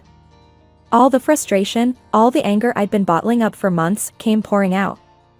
No, you get out, I roared. All of you. This party is over. I stormed through the house, turning off the music and shouting at people to leave. When they didn't move fast enough, I grabbed the phone. I'm calling the cops, I yelled. Anyone still here in 5 minutes is getting arrested. That got them moving. The house emptied in record time, leaving behind a mess that made my stomach turn. Chloe emerged from her room, her face twisted with rage. What the hell is wrong with you? She spat. You're just jealous because I know how to have fun. Well, guess what? I got kicked out of college, so now I can party whenever I want. And there's nothing you can do about it. Something inside me broke. Without thinking, I grabbed her arm and dragged her to the front door. Oh. Yeah. Watch me. I shoved her outside, then ran back to her room. I grabbed armfuls of her designer clothes and threw them out onto the lawn. You want to party? Go party somewhere else. I screamed, my voice hoarse. By now, neighbors had gathered, drawn by the commotion. I could hear Mrs. Johnson's voice, saying something about how it was about time I stood up for myself. But I didn't care about the audience. I was beyond caring about anything. I was still sitting on the floor, my back against the front door, when my phone rang. Mom's name flashed on the screen. I took a deep breath and answered, bracing myself for the storm. How dare you? Mom's voice crackled through the speaker, shrill with anger. Chloe just called me in tears. You ungrateful little reptile, after everything I've done for you. I cut her off with a laugh. A real, genuine laugh that bubbled up from somewhere deep inside me. Everything you've done for me? I said, my voice surprisingly steady. That's rich, Mom. Really rich. Don't you take that tone with me, young lady, Mom snarled. I'll remind you that I'm the rightful heir to that house. I can take it away from you with a snap of my fingers. I felt a smile spread across my face. No, Mom, you can't. I talked to a lawyer yesterday, Grandma's will is ironclad. She left everything to me. Not you, not Chloe. Me. And there's nothing you can do about it. I heard Mom take a shaky breath. When she spoke again, her tone had changed completely. Now, Michelle, let's not be hasty. I'm sure we can work something out. If you take Chloe back, I'll make it worth your while. I have property in Europe, a villa by the sea, a vineyard. It could all be yours. I thought about it for a moment. A villa by the sea did sound nice. But then I remembered the peace I'd felt in the moments after I'd kicked Chloe out. The relief of finally standing up for myself. No villa was worth giving that up. Thanks, but no thanks, I said firmly. Grandma left me her savings. It's more than enough for me to live comfortably. I don't need or want anything from you. I hung up and immediately blocked both her number and Chloe's. As I sat there in the quiet house, I felt a weight lift off my shoulders. For the first time in years, maybe for the first time ever, I was truly free. The next few weeks were a whirlwind of activity. I threw myself into cleaning up the mess Chloe had left behind, both literally and figuratively. I repainted walls, scrubbed floors, and slowly began to reclaim my space. One day, as I was chatting with Mrs. Johnson over the fence, she mentioned something that made my heart skip a beat. "You know," she said casually, "I saw some furniture at the flea market last week that looked just like your grandmother's old pieces. It was a shame to see it there, but I figured you must have sold it during the renovation." I thanked her and raced to my car. An hour later, I was wandering through the flea market, my heart pounding. And there they were, the grandma's old rocking chair, the bookshelf grandpa had built, even the coffee table where I'd done my homework for years. I bought them all back for a fraction of what they were worth to me. The vendor looked at me strangely as I hugged the rocking chair, tears in my eyes, but I didn't care. Over the next few days, I transformed one of the spare bedrooms into a replica of Grandma's old living room. As I arranged the familiar furniture, hung the old family photos back on the walls, I felt like I was rebuilding more than just a room. I was rebuilding my connection to my past, to the people who had loved me unconditionally. Months have passed since then. The house is quiet now, peaceful. Sometimes, when I sit in Grandma's rocking chair, reading a book or just enjoying the silence, I think about everything that's happened. About Mom and Chloe and the life I thought I wanted. I won't pretend it doesn't hurt sometimes, knowing I've cut ties with the only family I had left. But then I look around at the home I've reclaimed, at the life I've built for myself, and I know I made the right choice. My name's Rachel, and boy, do I have a story to tell you. It all started after I graduated college and landed a job as a flight attendant. Fresh-faced and eager, I was ready to take on the world, one flight at a time. It was on one of those routine flights that I met him, Jack. Tall, handsome, with a smile that could light up the cockpit. Yeah, you guessed it, he was the pilot. Our eyes met as I was doing the pre-flight checks, and I swear, it was like something out of a cheesy romance movie. From that moment on, Jack and I were inseparable. We'd grab coffee during layovers, swap stories about passengers, and before I knew it, we were dating. It was a whirlwind romance, the kind you read about in books or see in movies. We were young, in love, and the sky was literally the limit. 6 months after we met, Jack proposed. It wasn't anything fancy, just us, on the beach, during a stopover in Hawaii. The sun was setting, painting the sky in shades of orange and pink. Jack got down on one knee, sand sticking to his uniform pants, and pulled out a ring. We got married in a small ceremony a few months later. Life was perfect, or so I thought. It was about a year into our marriage. I was working a long-haul flight from New York to Tokyo. Everything was going smoothly until we hit some turbulence over the Pacific. I was in the middle of the cabin, making sure everyone was secure. That's when it happened. The plane suddenly dropped, like the bottom had fallen out of the sky. I was thrown off my feet, my body slamming into the overhead compartments before I hit the floor. Pain, blinding, white-hot pain shot through my back. I tried to move, but my legs wouldn't cooperate. Panic set in as I realized something was seriously wrong. The rest of the flight was a blur. Emergency landing in Anchorage, being rushed to the hospital, doctors poking and prodding. The diagnosis came like a punch to the gut, severe spinal injury. Just like that, my life in the sky was over. The airline was good about it, I'll give them that. They paid for my medical bills, offered me a hefty compensation. Jack was my rock through it all. He'd sit by my hospital bed, hold my hand as I went through physical therapy. "We'll get through this, Rach," he'd say. "Together." And we did. Slowly but surely, I learned to walk again. But flying? That was off the table. The doctors were clear, any more stress on my spine could lead to permanent damage. So, I had to reinvent myself.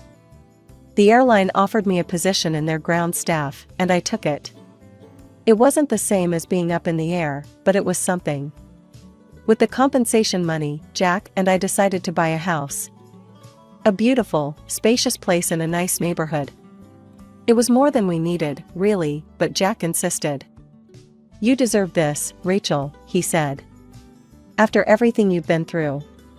As Jack and I settled into our new house, I thought we were finally getting our happily ever after. But life has a way of throwing curveballs, and mine came in the form of my sister-in-law, Sarah. From the moment I met her, I could tell Sarah didn't like me. She was Jack's younger sister, married with a 4-year-old son, but there was always this edge to her. Like she was constantly sizing me up, looking for flaws. I remember the first time she visited our new house. Her eyes darted around, taking in every detail. "Well, isn't this nice?" she said, her voice dripping with fake sweetness. "You certainly landed on your feet after that accident, didn't you, Rachel? Some people have all the luck, I guess. Even when they fall, they land in a pile of money." I bit my tongue, not wanting to start a fight. Jack had always been close to his sister, despite her difficult personality. I didn't want to be the one to come between them. Over the next few months, Sarah's visits became more frequent, and her comments more biting. Every time she came over, it was like walking on eggshells. I tried to be the bigger person, to ignore her jabs and passive-aggressive remarks. But it was wearing me down. One day, after a particularly nasty comment about how I was milking my injury, I confronted Jack about it. "I can't take it anymore," I said, tears of frustration in my eyes. "Your sister hates me, and I don't know why." Jack sighed, running a hand through his hair. "She's just Sarah. She's always been jealous of others. It's not you, it's her. I'll talk to her, okay? She needs to back off." But talking to Sarah didn't seem to help. If anything, it made her more resentful. She'd make a show of being polite when Jack was around, but the moment he was out of earshot, the claws would come out. It all came to a head about a year after we moved in. Sarah showed up unannounced one afternoon, all smiles and sweetness. I was immediately on guard. "Rachel, darling," she cooed, and I had to resist the urge to check for flying pigs. "I have a huge favor to ask." I raised an eyebrow. "Oh?" "Well, you see, Tommy's 5th birthday is coming up," she said, referring to her son. "And I was wondering, could we possibly have his party here?" I must have looked shocked, because she quickly added, "It's just, your house is so beautiful, and I have some important business contacts I want to impress. It would mean so much to me." I hesitated. On one hand, this was Sarah, the woman who'd made my life miserable for the past year. On the other, maybe this was an olive branch? A chance to finally build a better relationship? Against my better judgment, I found myself nodding. In the weeks leading up to Tommy's birthday, I threw myself into party planning with gusto. I spent hours scouring the internet for party ideas, saving Pinterest boards, and watching YouTube tutorials. I wanted everything to be perfect, from the decorations to the food, right down to the party favors. The day before the party, I was a whirlwind of activity. I'd ordered beautiful decorations, balloons in Tommy's favorite colors, a custom banner, and even hired a face painter. The snacks were all prepared, a mix of kid-friendly treats and some fancier hors d'oeuvres for the adults.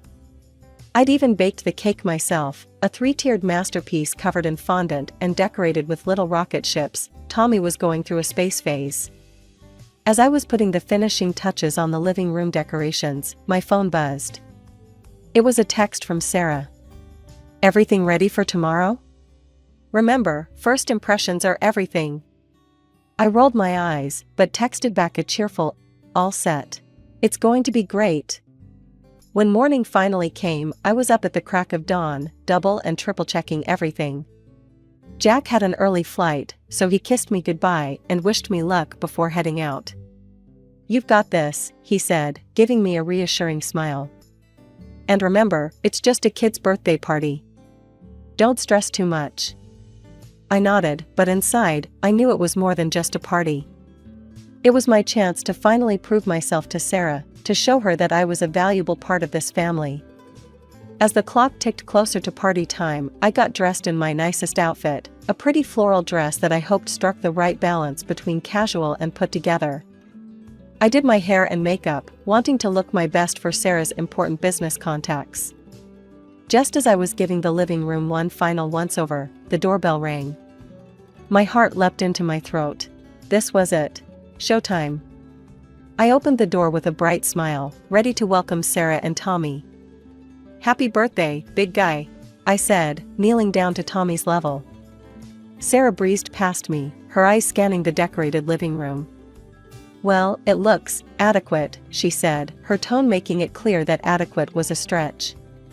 I bit back a retort and instead held out the beautifully wrapped gift for Tommy. "Here you go, sweetie. I hope you like it."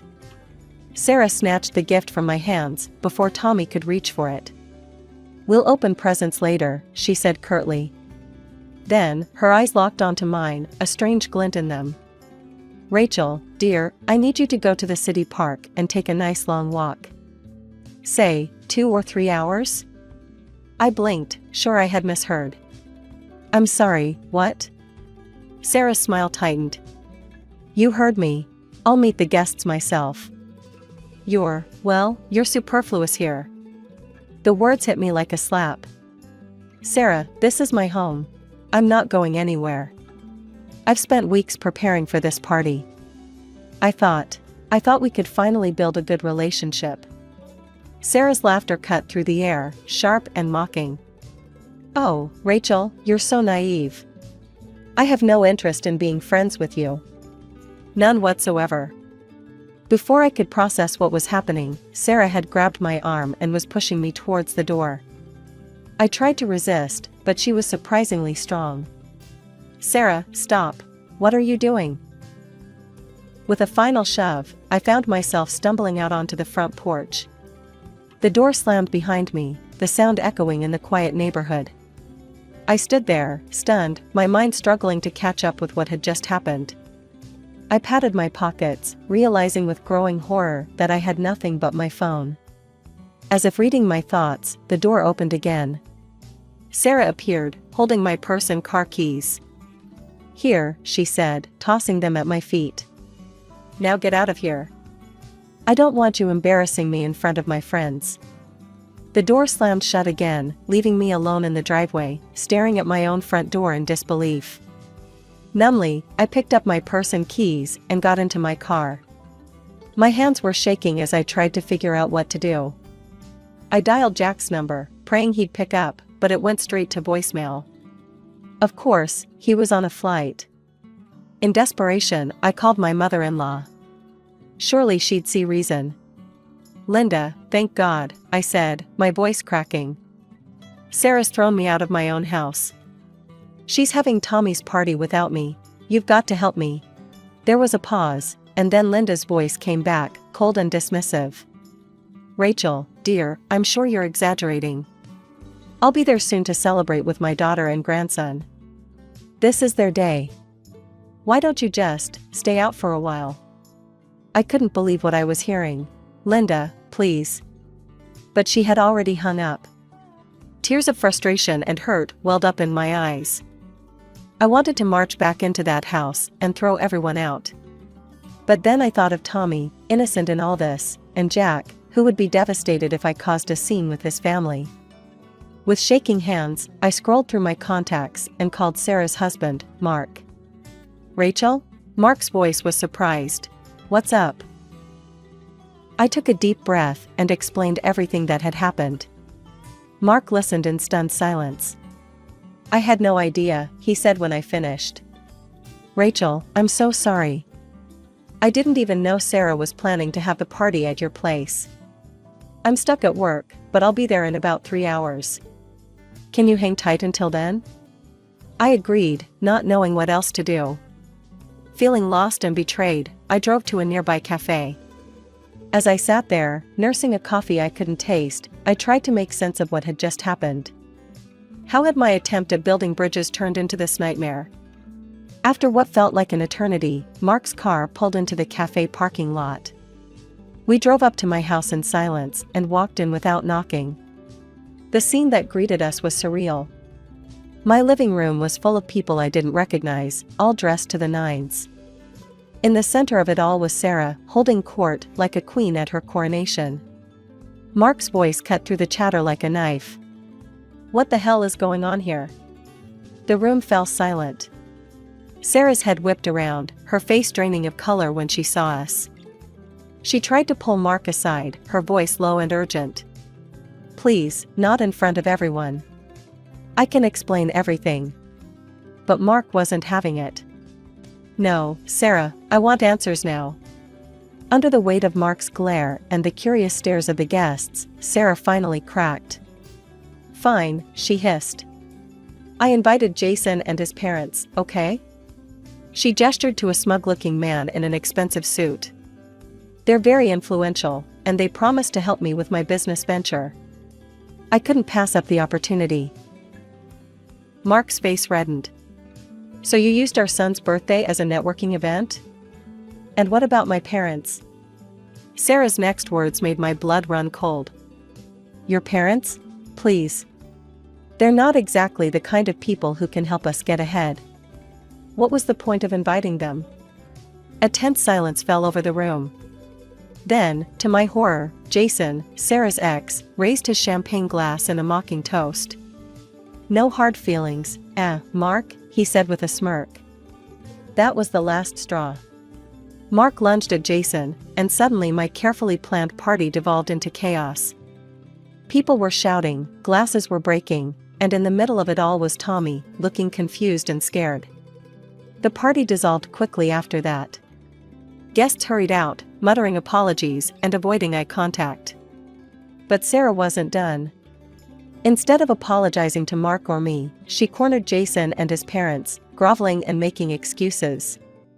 "I'm so sorry about this," she simpered. "My husband doesn't understand how important networking is.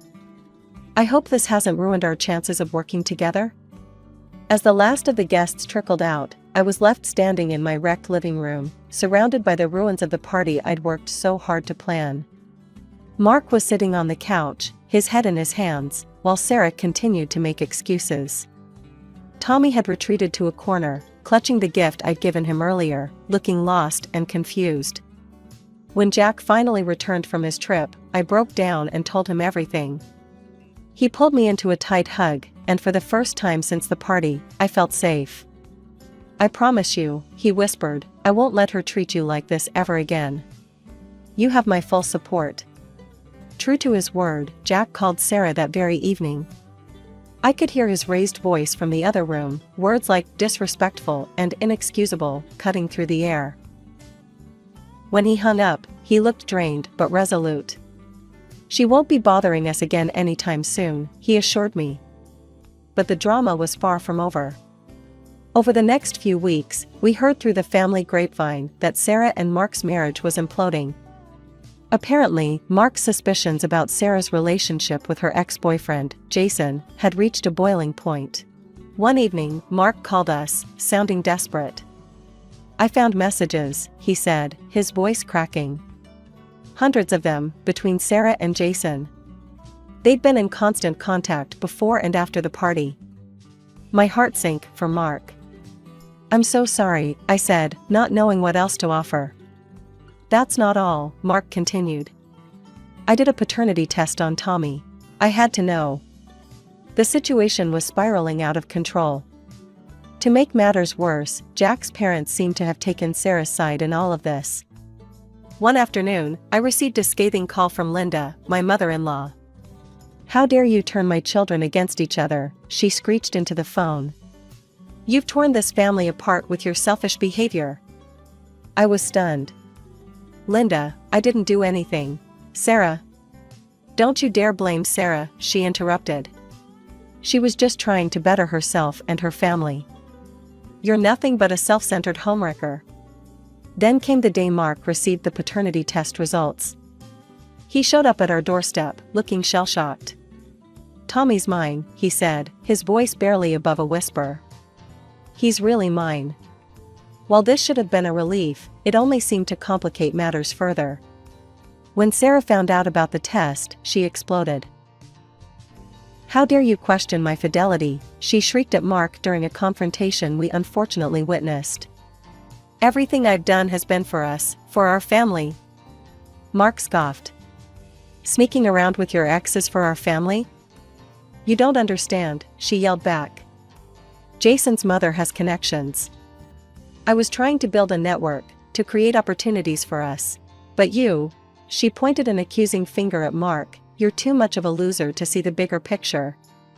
The argument escalated, with Sarah hurling insults and accusations. And then, in a move that left us all stunned, Sarah stormed out. She returned an hour later with packed bags, Tommy clutching her hand. "I'm done," she announced coldly. "I'm going to build my empire, with or without you. You can keep your precious paternity test. I'll be back for Tommy when I'm successful." With that, she walked out, leaving a devastated Mark and a confused Tommy behind. Jack and I exchanged a look, silently agreeing that our lives had just become infinitely more complicated. We had chosen our side in this family war, and there was no going back now. The following months were a whirlwind of legal battles and emotional turmoil. Jack and I found ourselves thrust into the role of impromptu babysitters, often looking after Tommy while Mark dealt with lawyers and court appearances. I couldn't help but feel a gnawing guilt. If I hadn't interrupted that party, would any of this have happened? One evening, as we were putting Tommy to bed after a long day of distracting him with games and stories, I confessed my feelings to Jack. "I can't help thinking this is all my fault," I whispered, fighting back tears. Jack pulled me close, his voice firm but gentle. "Rachel, listen to me. None of this is your fault. Sarah's always been like this, spoiled, selfish, unable to see or respect boundaries. You were just trying to be kind. She's the one who took advantage of that kindness." Finally, after what felt like an eternity of legal battles, the divorce was finalized. Mark was awarded full custody of Tommy, with Sarah granted limited visitation rights. It felt like we could all finally breathe again. Then, to our surprise and joy, I found out I was pregnant. It wasn't an easy pregnancy. My old spinal injury from the plane accident made things complicated. I had to wear a supportive corset constantly, and there were days when the pain was almost unbearable. But every time I felt the baby move, every time I saw the grainy image on the ultrasound screen, I knew it was worth it. Jack was over the moon, doting on me hand and foot. We thought we'd finally put the drama behind us. We were wrong. It was a quiet Sunday afternoon. The doorbell rang, and Jack went to answer it.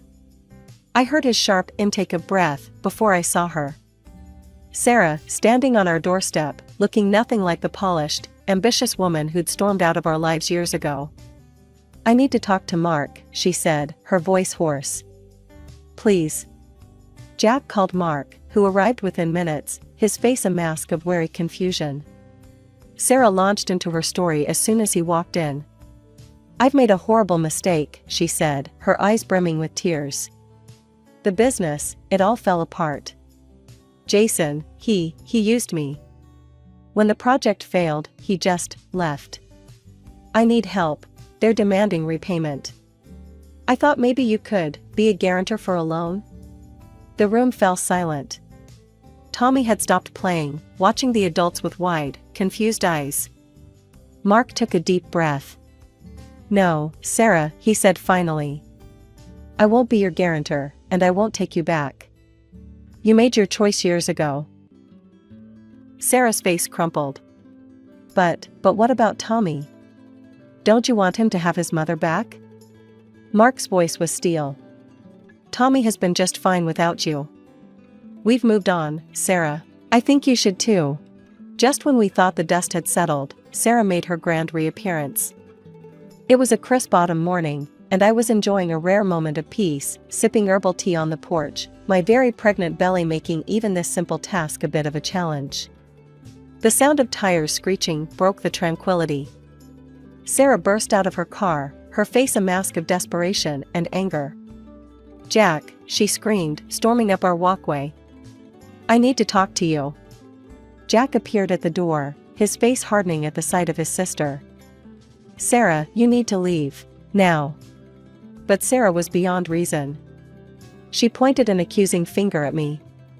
This is all her fault. If she hadn't come into our lives, none of this would have happened. I felt a familiar knot of guilt forming in my stomach, but Jack's firm voice cut through my doubts. That's enough, Sarah, he said, his tone leaving no room for argument. Rachel has done nothing but support this family, even when you tried to tear it apart. You made your choices. Now you have to live with them. If you come here again, I'll call the police. For a moment, I thought Sarah might lunge at us. Instead, she spun on her heel and marched back to her car. As she peeled away, I let out a breath I didn't know I'd been holding. The next morning, we woke to find Sarah had set up a tent on our front lawn. She'd fashioned a crude sign, "Family abandonment in progress, shame on you." This is ridiculous, Jack muttered, reaching for his phone. True to his word, he called the police. The officers were sympathetic but explained that as long as Sarah remained on public property, there wasn't much they could do. They did, however, issue her a warning about harassment. This standoff continued for days. Sarah would shout at us whenever we left the house, beg Jack to help her when he came home from work, and tried to guilt-trip me about stealing her family. Finally, after a week of this nightmare, we got a call from Linda. "I've convinced Sarah to come home," she said, her voice tired. "I'm sorry for everything. I see now that she needs help, not enabling." True to Linda's word, Sarah packed up her tent that evening. As she drove away, I felt a weight lift off my shoulders. But the peace was short-lived. Jack found me in the nursery later that night, absently folding and refolding onesies. "Ratch," he said gently, "I've been thinking. Maybe we should sell the house. Move somewhere Sarah doesn't know about. Somewhere we can raise our baby in peace." The next few months were a whirlwind of real estate agents, packing boxes, and doctor's appointments. We found a smaller house in a quiet neighborhood across town, right next to a good school and a public library. It was perfect. Epilogue. It's been 5 years since we moved. Lily, our daughter, is a happy, healthy kindergartner, and Tommy, now a teenager, is a frequent visitor and doting cousin. Mark has found happiness with a kind woman who loves Tommy like her own. We hear from Linda occasionally. She tells us Sarah is working 2 jobs to pay off her debts and seems to be getting her life together. Part of me hopes that one day, she'll be ready to be a part of our lives again. But for now, we're content. My name is Audrey, and I was born into what you might call a typical middle-class family. My father was an entrepreneur, always busy with his business, while my mother ruled our home with an iron fist. I had an older sister who seemed to be the perfect daughter in my mother's eyes. From a young age, I learned that in our house, what Mom said was law. Whatever Lisa did, I had to do too. Whatever Mom decided, that was final. Dad would sometimes try to intervene, but he was rarely home, and when he was, Mom always found a way to get her way. As I grew older, the control only tightened. Every decision, from what clothes I wore to what friends I could have, seemed to be made for me. Lisa, meanwhile, flourished under Mom's guidance. She was the golden child, always doing exactly what was expected of her. When Lisa was in her final year of high school, she started dating Richard, the son of a local business tycoon. Mom was over the moon. "Did you see how he looked at her?" Mom gushed after their first dinner together. "Mark my words, we'll be planning a wedding before you know it." I rolled my eyes, but kept quiet. I was in my sophomore year, and I'd learned by now that disagreeing with Mom only led to arguments I couldn't win. Sure enough, Lisa and Richard's relationship progressed quickly. By the time I was a senior, they were engaged, and Mom couldn't have been happier. "Now, Audrey," she said one evening, her eyes gleaming with a look I'd come to dread, "we need to start thinking about your future too. Lisa's done so well for herself, and you're such a pretty girl. I'm sure we can find you a nice young man from a good family." I felt my stomach twist. "Mom, I'm not even out of high school yet. Can't I focus on college first?" She waved her hand dismissively. "College is important, of course, but so is securing your future. You know, Richard has a cousin who's just a few years older than you. He helps run the family business. I think you two would hit it off splendidly." And just like that, my fate was being decided for me. Again. I looked to Dad for help, but he just gave me a weak smile and retreated to his study. I was on my own, as usual.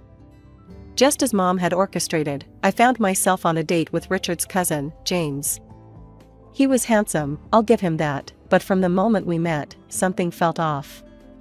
"So, Audrey," James said, leaning back in his chair at the upscale restaurant he'd chosen, "I hear you're headed to college soon. Any thoughts on what you'll study?"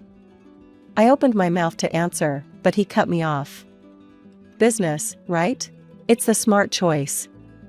You'll need to understand how things work when you're part of our family." I blinked, taken aback. "Actually, I was thinking about." "Trust me," he interrupted again. "Business is the way to go. I'll talk to the admissions office at my alma mater. They owe me a favor." And that's how it went. James talked, I listened, and any attempt I made to voice my own opinions was swiftly overridden. By the end of the night, I felt suffocated. Despite my reservations, Mom and Lisa were ecstatic. "He's perfect for you," Lisa squealed when I got home. "Did you see his watch? That alone probably cost more than Dad makes in a month." I forced a smile, not wanting to burst their bubble. But as the weeks went by and James and I continued to date, I felt increasingly uncomfortable. He was always telling me what to do, what to wear, how to act. It was like having another mother, only worse. One evening, after a particularly stifling date where James had planned our next 3 outings without even asking me, I'd had enough. I called him the next day. "James, I think we need to talk," I said, my heart pounding. "Sure, babe. What's up?" His cavalier tone grated on my nerves. I took a deep breath. "I don't think this is working out. You're a great guy, but..." "Whoa, hold on," he cut in. "Is this because I ordered for you last night? I told you, I know what's best. You'll learn to appreciate it." "No, James. It's not just that. I don't think we're compatible. I want to break up." There was a long pause. When he spoke again, his voice was cold. "You're making a mistake, Audrey. You won't find better than me. Think about your family, about your future. Don't be stupid." I hung up, my hands shaking. I'd done it. I'd broken free. But my relief was short-lived. The moment Mom found out, all hell broke loose. "What were you thinking?" she screeched. "James is perfect for you. Do you want to end up alone? Do you want to shame this family like that?" I stood my ground, but the pressure was immense. Day after day, Mom and Lisa tag-teamed me, wearing down my resolve. They'd arrange accidental meetings with James, leaving us alone together when he'd stop by to see Mom. The constant barrage was exhausting. Each day, I felt my resolve weakening. Finally, worn down by the relentless pressure, I gave up. "Fine," I told Mom, my voice hollow. "I'll give James another chance." The look of triumph on her face made my stomach turn, but I was too tired to fight anymore. I began to accept James's courtship again, going through the motions of the relationship they all wanted from me. Mom and Lisa were overjoyed. In the evenings, I'd overhear them excitedly planning for the future, discussing how they would manage the brothers' company once James and I were married. They dreamed aloud about all the money and the entire business that would become available to them. As if controlling my love life wasn't enough, Lisa took it upon herself to plan my entire career. One evening, she burst into my room, her eyes gleaming with excitement. "Audrey, I've got it all figured out," she exclaimed. "There's a perfect position for you in Richard and James' company. You'll be the head of PR. That's why you're going to Hillside Business College. I've already picked out your classes." My protests fell on deaf ears. Before I knew it, I was enrolled in Hillside, studying subjects I had zero interest in. Each day was a struggle, and I felt my spirit dying a little more with every class. After a particularly grueling week, I couldn't take it anymore. I called Dad, telling him everything. To my surprise and relief, he listened. "Audrey," he said finally, "this is your life. If you're not happy, then it's time for a change. I'll support you, whatever you decide." With Dad's blessing and financial support, I made my escape. I applied to a college in another city, one that offered programs I was genuinely interested in. When I got accepted, I packed my bags and left without looking back. Once I was settled in my new city, I knew there was one more thing I had to do. With trembling hands, I wrote a message to James.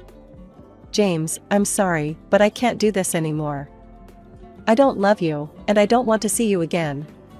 Please respect my decision." I hit send, hoping he'd understand. His reply came quickly, and my heart sank as I read it. "Audrey, you're not thinking straight. I'm going to talk to your mother and Lisa. They'll knock some sense into you. You're not going anywhere, babe. We're meant to be together."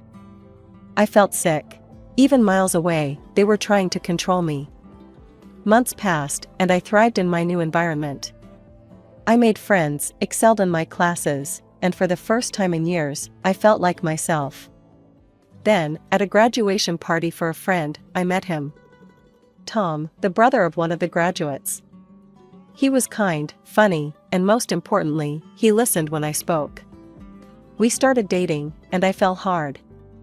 This wasn't the manufactured affection I'd felt for James. This was real, all-consuming love. When Tom proposed a year later, I didn't hesitate to say yes. With shaking hands, I dialed my parents' number.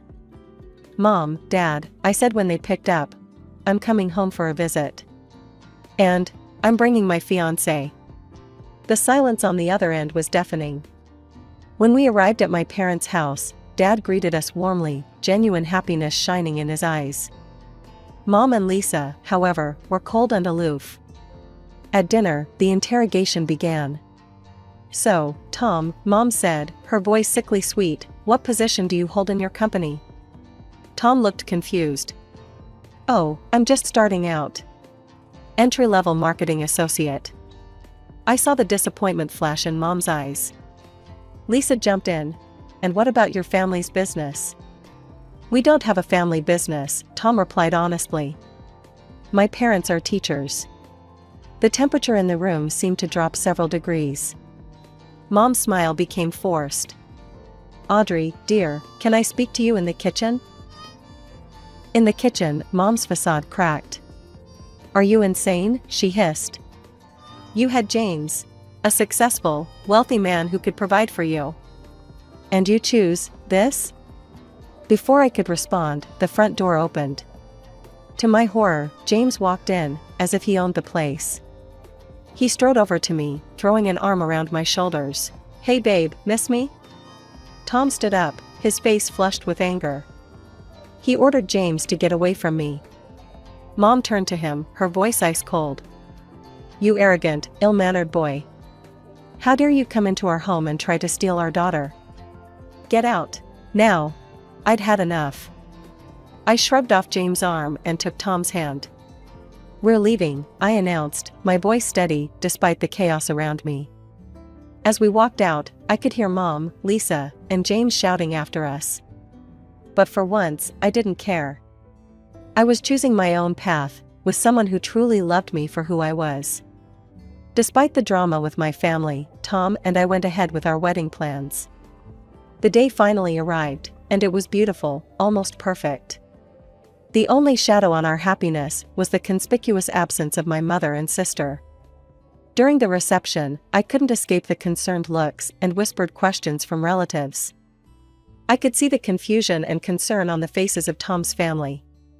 How could I explain that my own mother and sister had chosen not to come because they disapproved of the man I loved? After the wedding, Tom and I settled into his apartment, ready to start our new life together. For the most part, things were wonderful. We were happy, in love, and excited about our future. But there was one recurring nightmare: family holidays at my parents' house. The first Thanksgiving after our wedding, we decided to attend, hoping for reconciliation. Big mistake. As we walked in, I froze. There, sitting at the dining table like he belonged, was James. "Audrey," Mom exclaimed, her voice sickly sweet. "Look who decided to join us. Isn't it nice of James to come?" I saw Tom's jaw clench, but he remained silent. As we were cleaning up, James cornered me in the kitchen. "Hey, Audrey," he said, leaning in close. "Can we talk privately, for old time's sake?" Before I could respond, Tom appeared, his face thunderous. He grabbed James by the shirt, pushing him back. "Stay away from my wife," he growled. Mom burst in, her face red with anger. "How dare you," she shrieked at Tom. "Get out of my house, you brute." We left, and I thought that would be the end of it. But every holiday, every family gathering, the same scene played out. James would be there, Mom would fawn over him, and Tom and I would leave feeling hurt and angry. The final straw came when I saw the social media posts. Mom and Lisa had shared childhood photos of me, pictures of James and me together, all with captions about how I had abandoned the family, how Tom was tearing the family apart. That night, I sat down at my computer and began to type.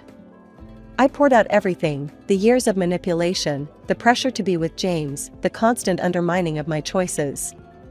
I described how they had tried to control every aspect of my life, from my career to my love life. I explained why Tom and I had stopped coming to family events, detailing the uncomfortable situations we'd been put in.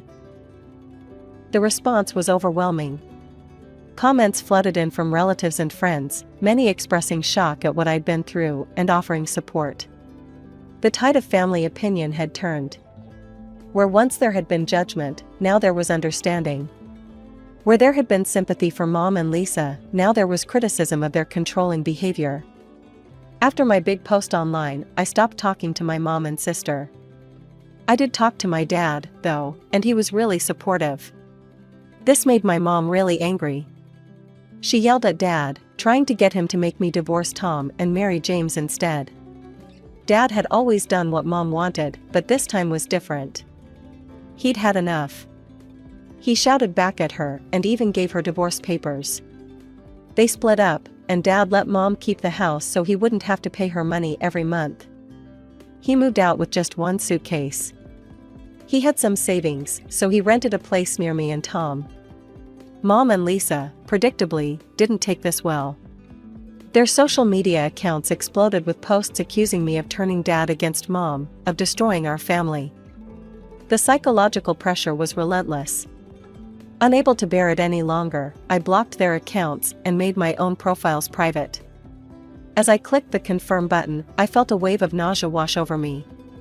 At first, I thought it was just stress, but as the feeling persisted, a different possibility crossed my mind. A quick trip to the pharmacy and an anxious wait later, my suspicion was confirmed: I was pregnant. Joy and fear warred within me. Would this news finally make Mom and Lisa back off? My hope was short-lived. Somehow, Mom found out about my pregnancy, probably through one of the relatives I hadn't blocked. But instead of reaching out with congratulations or reconciliation, she started a vicious rumor campaign. "Did you hear?" my cousin texted me. "Your mom is telling everyone the baby is James's. She says you've been sneaking around behind Tom's back." I stared at the message in disbelief, my hand instinctively moving to my still flat stomach. How could she stoop so low? The stress was becoming unbearable. Tom found me crying on the couch that evening. Without a word, he wrapped me in his arms, letting me sob into his shirt. When I finally calmed down, he gently lifted my chin, his eyes full of love and concern. "This has to stop," he said softly. "You need a break from all this drama. How about a vacation? Just you, somewhere peaceful, to relax and focus on yourself and our baby." The idea was tempting, but I hesitated. "I can't just leave you to deal with all this."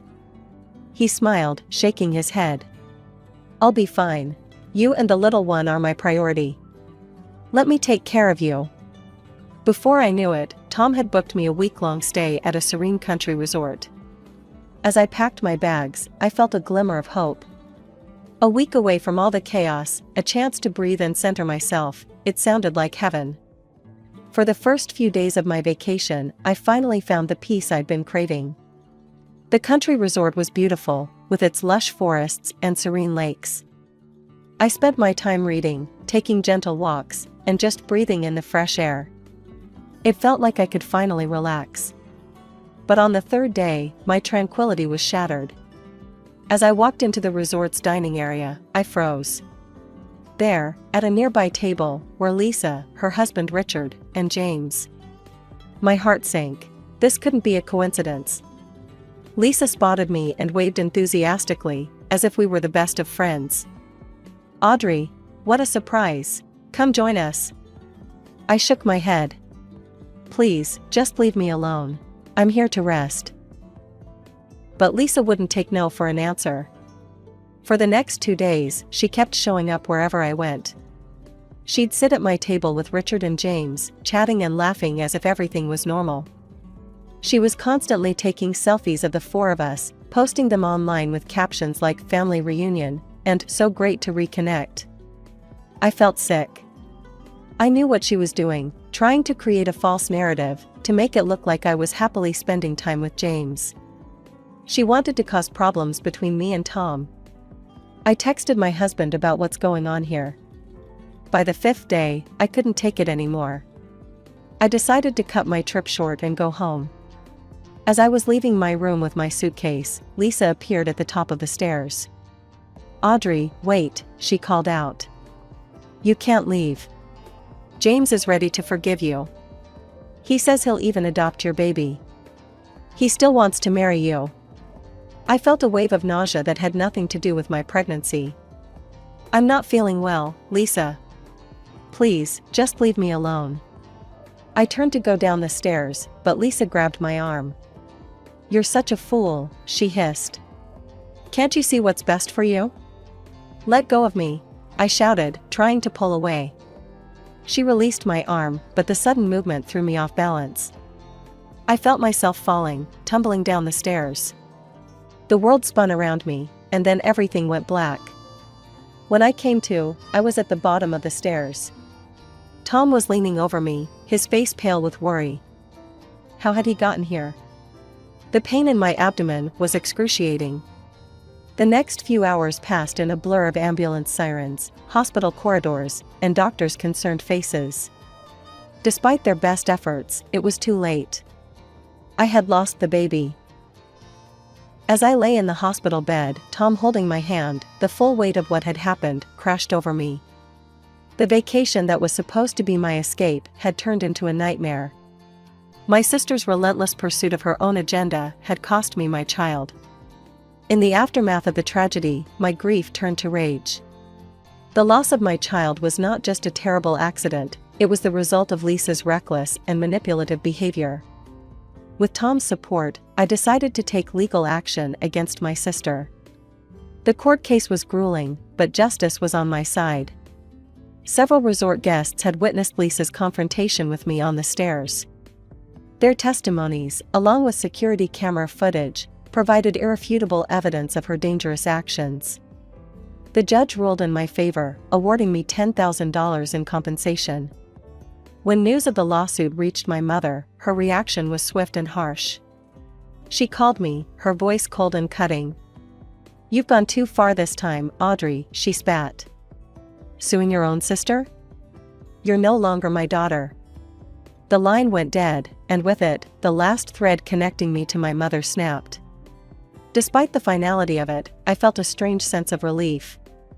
Tom and I decided it was time for a fresh start. We sold our apartment and bought a new house with a mortgage. We were careful to keep our new address a secret from my mother and sister.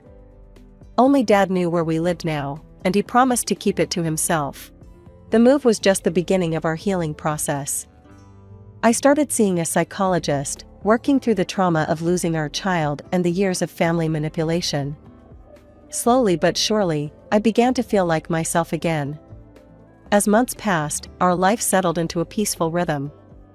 Then, one morning, I discovered I was pregnant again. Joy mingled with fear as I shared the news with Tom. We'll keep it between us for now, he said, holding me close. No one else needs to know until you're ready. We guarded our secret carefully, telling no one, not even my dad. I was extra cautious, following every bit of advice from my doctor. As my belly grew, we finally shared the news with Dad, swearing him to secrecy. The pregnancy progressed without complications, each week bringing a mixture of anticipation and anxiety. Finally, after what felt like the longest 9 months of my life, our daughter was born, a healthy, beautiful baby girl. Life had settled into a beautiful rhythm. Our daughter, Lily, was now 6 months old, filling our days with joy and laughter. Tom and I had found our groove as parents, and with each passing day, the pain of our past faded a little more.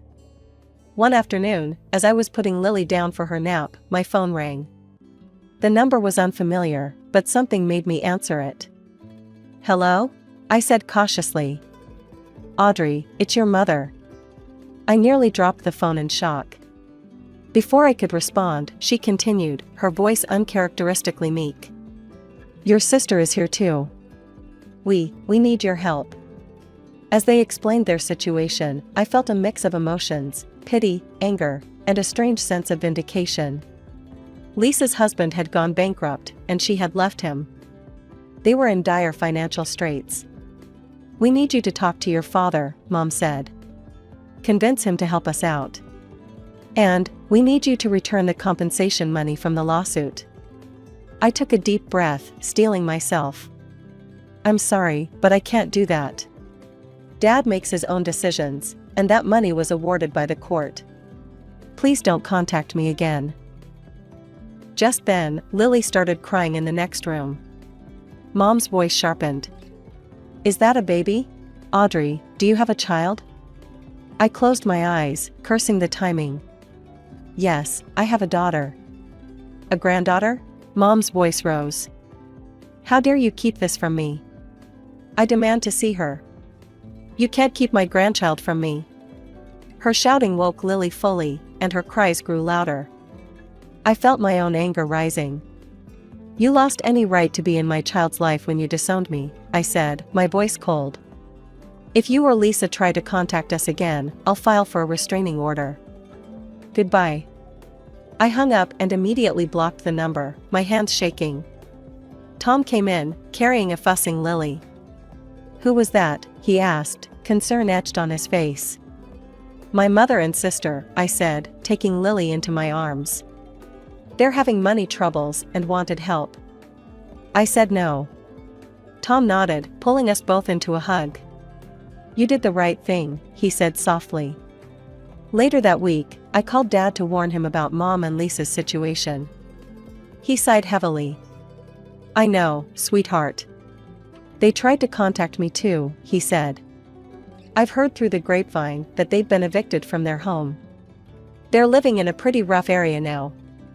I felt a twinge of sadness, quickly replaced by resolve. "They made their choices, Dad. We can't let them drag us back into their drama." "You're right," he agreed. "How's my little princess doing?" As I updated him on Lily's latest milestones, I felt a wave of gratitude.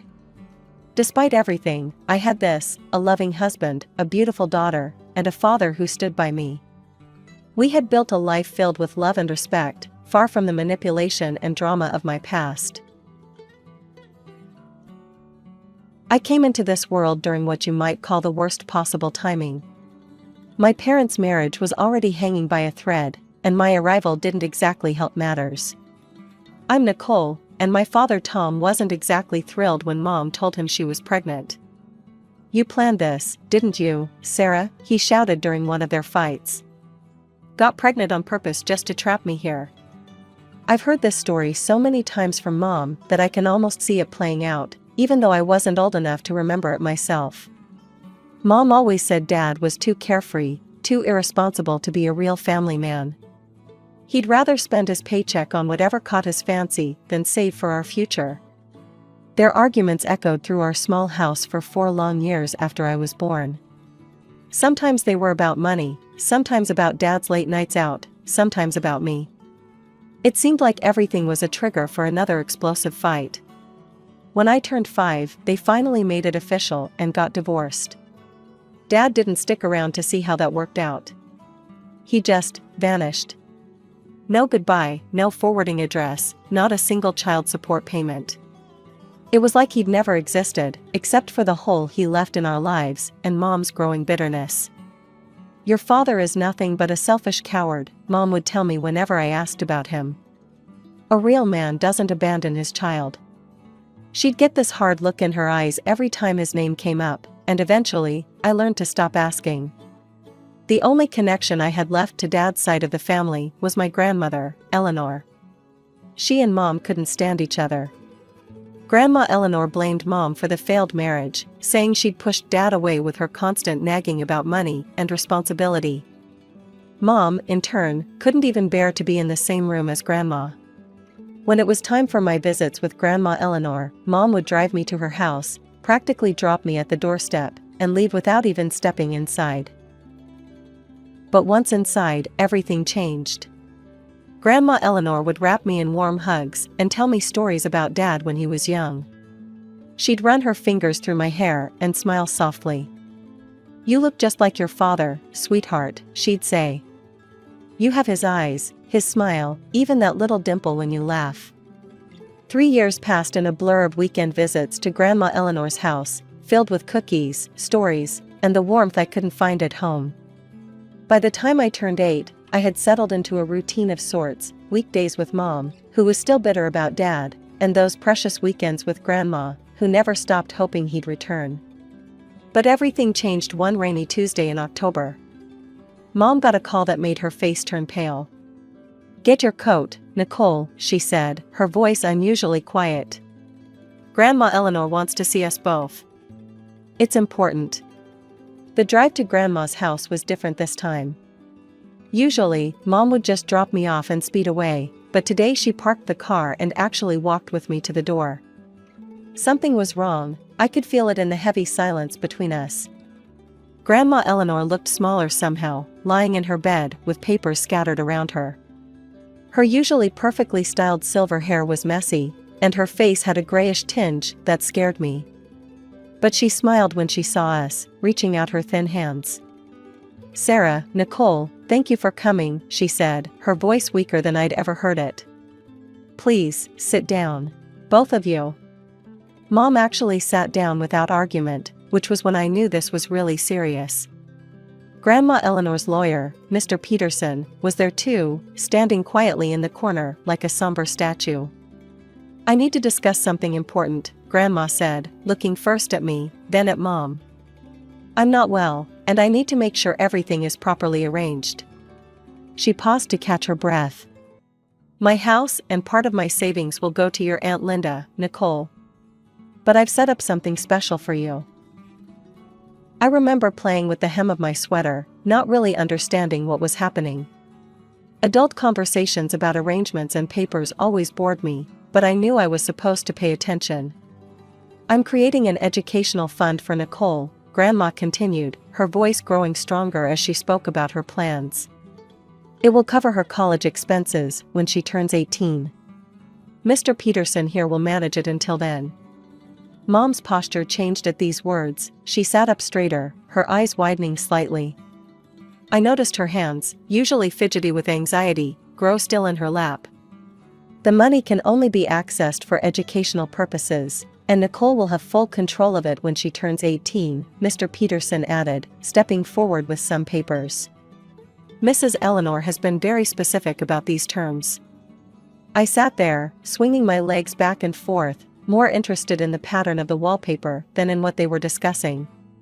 College seemed like something from another lifetime. I was more concerned about my upcoming spelling test and whether Jenny Martinez would invite me to her birthday party.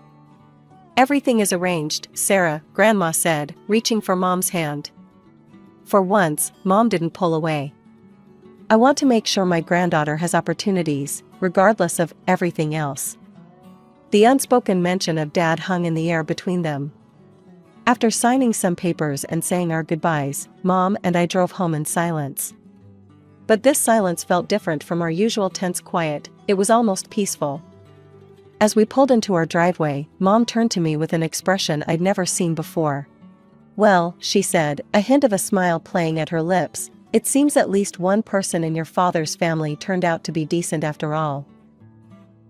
I didn't fully grasp the significance of that day until much later. At 8 years old, all I knew was that Grandma Eleanor had done something nice for me, and for once, Mom wasn't angry about it.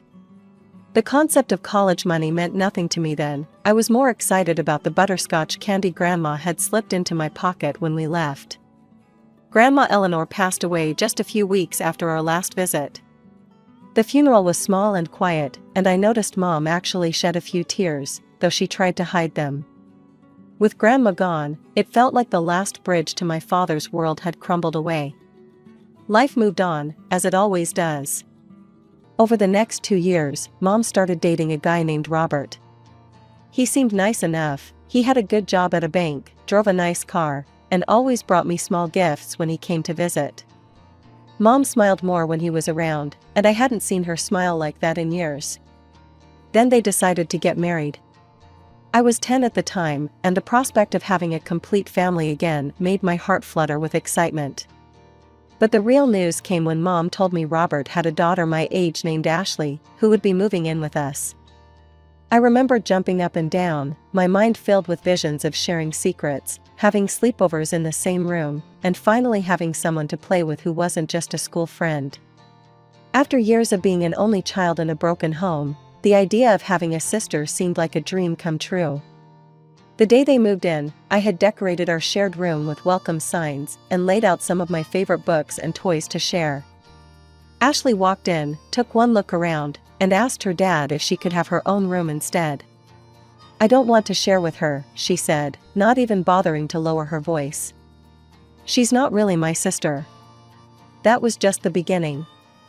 Ashley quickly staked her claim on Mom's attention. She'd curl up next to her on the couch during movie nights, pushing me to the side. She started calling Mom Mommy within the first week, and Mom's face would light up every time she did. "Mom, want to see my art project?" I'd ask, holding up my drawing. "In a minute, honey," Mom would reply, but that minute never came because Ashley would already be showing Mom her homework or telling her about her day. When I finally broke down and told Mom how I felt, her response cut deep. "Don't be selfish, Nicole," she said, barely looking up from helping Ashley with her homework.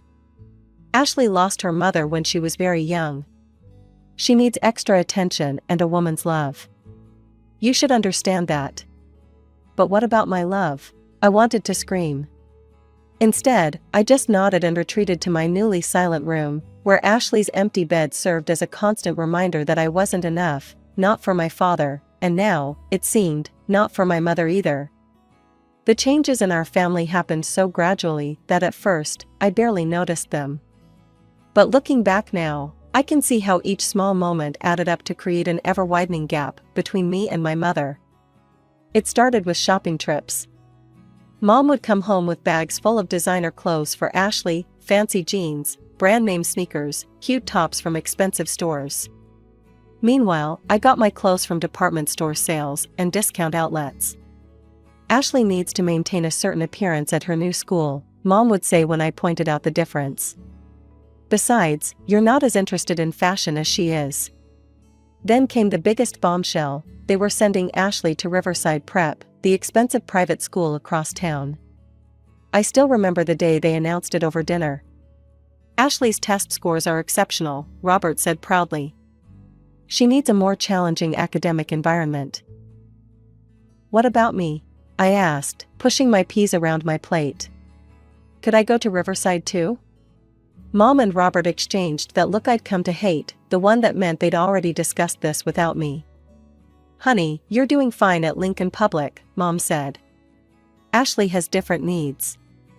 She's really gifted, you know. The regular program suits you better." That night, I cried into my pillow until I had no tears left. But something changed in me after that. As the years passed, I stopped trying to compete for Mom's attention.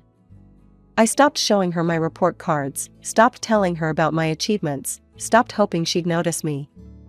By 15, I'd accepted my place in the family hierarchy. I threw myself into my studies at Lincoln Public, not for them, but for myself. I joined the debate team, competed in science fairs, and maintained straight A's. My teachers would write glowing comments on my papers: exceptional analysis, Nicole, outstanding work, you have a bright future ahead. Meanwhile, at home, dinner conversations revolved around Ashley's latest achievements at Riverside Prep. Her participation in the Model UN conference. Her selection for the advanced placement program. Her tennis tournaments against other private schools. Ashley's English teacher says she has real potential as a writer, Mom would gush. She gets straight A's without even trying, Robert would add proudly. I'd sit there quietly eating my dinner, thinking about my own straight A's, about how I'd just won first place in the regional science fair, about how my debate team coach wanted me to lead the team next year. But I kept these thoughts to myself. What was the point of sharing them? My achievements at a public school couldn't possibly compare to Ashley's private school accomplishments, at least not in their eyes. Still, there were moments, like when Mom and Robert would attend every single one of Ashley's tennis matches but couldn't make it to my debate team finals, that the old hurt would surface. But I'd learned to push it down, to focus on what I could control. I had my education, my goals, and thanks to Grandma Eleanor's foresight, I had a future that was mine alone. Senior year flew by in a whirlwind of college applications and scholarship essays. As graduation approached, I found myself sitting at my desk late into the night, surrounded by brochures from different universities. My grades had opened up a lot of possibilities. I was particularly excited about State University's full scholarship program and had already been pre-approved based on my academic record. You don't have to take the scholarship route, you know, my guidance counselor, Mrs. Martinez, had told me. With your grandmother's college fund, you could attend any school you want. But I had bigger plans for that money. I want to be smart about it, I explained to her. If I can get a full scholarship, I can save the fund for a down payment on a house after graduation. Mrs. Martinez had smiled at that. Always thinking ahead, aren't you, Nicole? 2 weeks before my 18th birthday, Mom called me down for what she termed a family meeting. I found them all sitting in the living room, Mom perched nervously on the edge of her favorite armchair, Robert looking serious on the couch, and Ashley beside him, not quite meeting my eyes. Sit down, Nicole, Mom said, patting the ottoman across from her. We need to discuss something important. I sat, noting how formal everything felt. Usually, family discussions happened over dinner or in passing, never with this kind of setup. As you know, Mom began, Ashley is graduating this year too.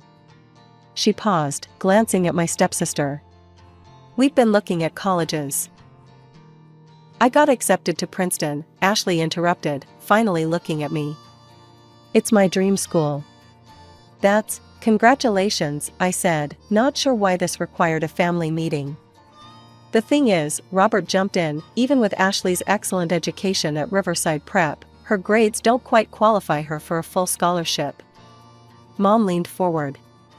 We've spent so much on her private school education, and it's been worth every penny, but we just don't have the resources for Princeton's tuition. I sat there, still not understanding why they were telling me this. Then Mom dropped the bomb. We were hoping, since you have your grandmother's college fund, you might be willing to share it with Ashley. The room went silent. I stared at Mom, waiting for her to say she was joking. But her face remained serious, expectant even. Share my college fund? I repeated slowly. The one Grandma Eleanor set up specifically for my education? You're getting a full scholarship anyway, Ashley said, as if this justified everything. You don't even need the money. We're family, Mom added softly. Family helps each other. I sat there, feeling like I'd been punched in the gut. The college fund, my safety net, my future, my grandmother's last gift to me, they wanted me to hand it over to Ashley. The same Ashley who'd spent years making sure I knew I wasn't really family. The same Ashley who got everything while I got the leftovers. No, the word came out of my mouth before I could even process the full weight of what they were asking. Absolutely not. What do you mean, no? Mom's voice took on that sharp edge I'd grown to know so well. I mean no. This money was left to me by my grandmother. It's mine, and I'm going to use it for my future. Robert's face turned red. Do you hear how selfish she sounds, Sarah? This is exactly what I've been talking about for years. I couldn't help but let out a bitter laugh. Selfish? That's rich coming from you guys. Watch your tone, young lady, Robert snapped. You've always been jealous of Ashley. Always trying to compete with her, and now you're taking your revenge by denying her a chance at a good education. The absurdity of his statement made me laugh again, though there was no humor in it. Jealous? Of what exactly? Of how you've given her everything while treating me like an afterthought? And by the way, if she's as brilliant as you've always claimed, why didn't she earn a scholarship like I did? Ashley's face crumpled, and tears started streaming down her cheeks. She jumped up from the couch and ran upstairs, her dramatic exit punctuated by the slamming of her bedroom door. How dare you? Mom's voice was quiet, dangerous. How dare you be so cruel? Cruel? I'm being cruel? I stood up, my hands shaking. You're the ones trying to take away my college fund. Mom stood too, her face hard. Well, then, let me make this very clear. You have 2 weeks until your birthday to change your mind. If you don't agree to share that money with your sister, you can find somewhere else to live. The floor seemed to tilt under my feet. What? You're kicking me out? This is my house too. No, Nicole, it's not. Mom's voice was cold. This house is in my name. You'll be 18, an adult. I'm not legally obligated to support you anymore. I can't believe this, I whispered. I can't believe you're choosing her over me. Again. You're choosing money over family, Robert shot back. Family? I practically spat the word. When have you ever treated me like family? They had no answer for that.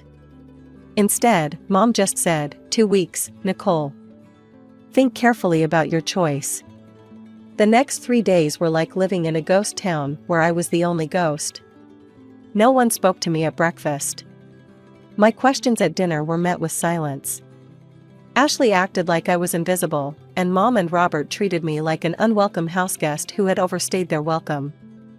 I ate my meals in my room, spent my free time at the library, and tried to make myself as scarce as possible. But every night, lying in my bed, I could hear them in the living room, talking, laughing, watching TV together. A happy family of 3, with no room for a 4th. For days after that disastrous family meeting, I called Mr. Peterson, my grandmother's lawyer. My hands were shaking as I dialed his number, but his warm, familiar voice helped calm my nerves. Nicole, I was just thinking about you. Your 18th birthday is coming up soon. Yes, Mr. Peterson, that's actually why I'm calling. I took a deep breath and told him everything, the demand for money, the ultimatum, all of it. He listened quietly until I finished, then cleared his throat. Those funds are legally yours to control the moment you turn 18, Nicole. Your grandmother was very specific about that. And frankly, I think she suspected something like this might happen someday. What do you mean? Let's just say, she knew her son's ex-wife very well. He paused. Now, about your living situation. Look, here's what I suggest.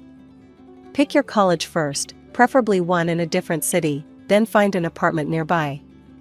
I can help you with the paperwork. You won't be able to access the funds until your birthday, but we can get everything set up in advance. I spent that afternoon researching apartments near State University, where I'd already been accepted with a full scholarship. By evening, I'd found a small but decent place, just a 10-minute walk from campus. The landlord, Mrs. Chen, was willing to hold it for me with just a promise of payment on my birthday. For the next week, I quietly packed my life into boxes, one small piece at a time. I didn't want anyone to notice what I was doing.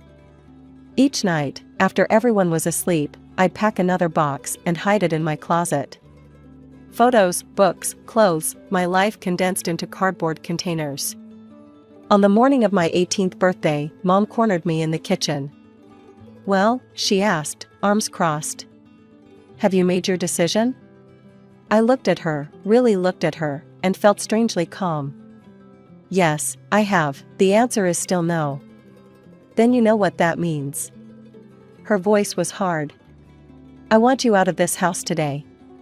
Okay, I said simply. I think my calm acceptance threw her off. She probably expected tears or begging. Instead, I went upstairs, got my pre-packed boxes, and called the taxi I'd scheduled the day before. 20 minutes later, I was turning the key in the lock of my new apartment. The first thing I did was call Mr. Peterson, who had all the paperwork ready. By noon, I had access to my grandmother's fund. By 1 o'clock, I'd paid my first month's rent and security deposit to Mrs. Chen. That afternoon, I walked to the local coffee shop where I'd applied for a job the week before. The manager, Mike, had already agreed to hire me for the summer before college started. My apartment was small, just a studio with a kitchenette, but it was mine. That night, as I sat on my newly purchased air mattress, eating takeout and watching the sunset through my single window, I felt something unexpected: freedom. 2 weeks into my new life, I was scrolling through Facebook during my coffee shop break when my phone started buzzing with notifications. Friends from high school were messaging me, "Have you seen your mom's post? Are you okay? What's going on?" With shaking hands, I pulled up Mom's page and there it was, a long, dramatic post about ungrateful children and family loyalty. "My daughter has broken our hearts," she wrote. "After everything we've done for her, she selfishly refused to help her sister get a college education. Instead, she's hoarding money from her grandmother while her sister's dreams are put on hold. I never thought I'd raise such a selfish, heartless child." The comments below were worse. Relatives I barely knew were chiming in, "How could she be so ungrateful? Family should come first. What a spoiled brat." I sat there in the break room, my coffee getting cold, as anger and hurt battled inside me. Then something snapped. If Mom wanted to air our dirty laundry on social media, fine. Let's tell the whole story. I opened my laptop and started typing. Since my mother has chosen to make our private family matters public, let me share my side of the story. Yes, I refused to give my stepsister my college fund, money that my grandmother specifically left for my education. What my mother forgot to mention is that she gave me an ultimatum: either give up my inheritance or get kicked out of the house. On my 18th birthday, she followed through on that threat. I was forced to move out because I wouldn't give away money that legally belonged to me. For years, I watched as my stepsister got private school education while I went to public school. I watched as she got expensive clothes while I got department store leftovers. I worked hard, got straight A's, and earned a full scholarship to college, something I'm proud of. But apparently, that wasn't enough. They wanted my inheritance too. So yes, I chose to keep my grandmother's gift to me. And yes, I'm now living on my own, working and preparing for college. But I didn't choose this situation, my mother did when she kicked her own daughter out on her birthday. I hit post and went back to work. By the time my shift ended, the response was overwhelming. Former teachers, neighbors, even some of Mom's old friends were commenting with messages of support. People who'd known our family for years started sharing stories of how they'd noticed the favoritism but never said anything. My phone rang that evening. Mom's name flashed on the screen. "How dare you?" she hissed when I answered. "Do you know how humiliating this is? Mrs. Peterson from church won't even look at me anymore. Half my friends are questioning my parenting." "Maybe they should," I said calmly. "You kicked your daughter out for not giving away her inheritance. What kind of parent does that?" "I did everything for you." "No, Mom. You did everything for Ashley. And that's fine, she's your daughter now, but I'm done. Goodbye, Mom." I hung up and blocked her number. Then I blocked her on all social media, along with Robert and Ashley. It was surprisingly easy, like cutting away dead weight I'd been carrying for years. Now I'm in my first semester at State University, studying business management. My small apartment feels more like home every day. Sometimes I think about them, Mom, Robert, and Ashley, But those thoughts come less and less often. Grandma Eleanor's picture sits on my desk, and sometimes I swear she's smiling at me with pride. She knew, somehow, that I'd need this money not just for education, but for freedom. She gave me the means to choose my own path, and I'll never forget that. My childhood memories are mostly happy ones, at least until I turned 12. That's when everything changed. I remember that morning like it was yesterday. My dad was packing his bags, while Mom was crying in their bedroom. I stood in the doorway of my room, confused and scared, watching him walk down the stairs with 2 large suitcases. No explanation, no goodbye hug, nothing. Just the sound of the door closing and his car starting up in the driveway. I ran to the window and watched his silver Honda disappear down our street, thinking he'd turn around at any moment. But he didn't. I found Mom in the kitchen later that day, her eyes red and puffy from crying. "Why did Dad leave?"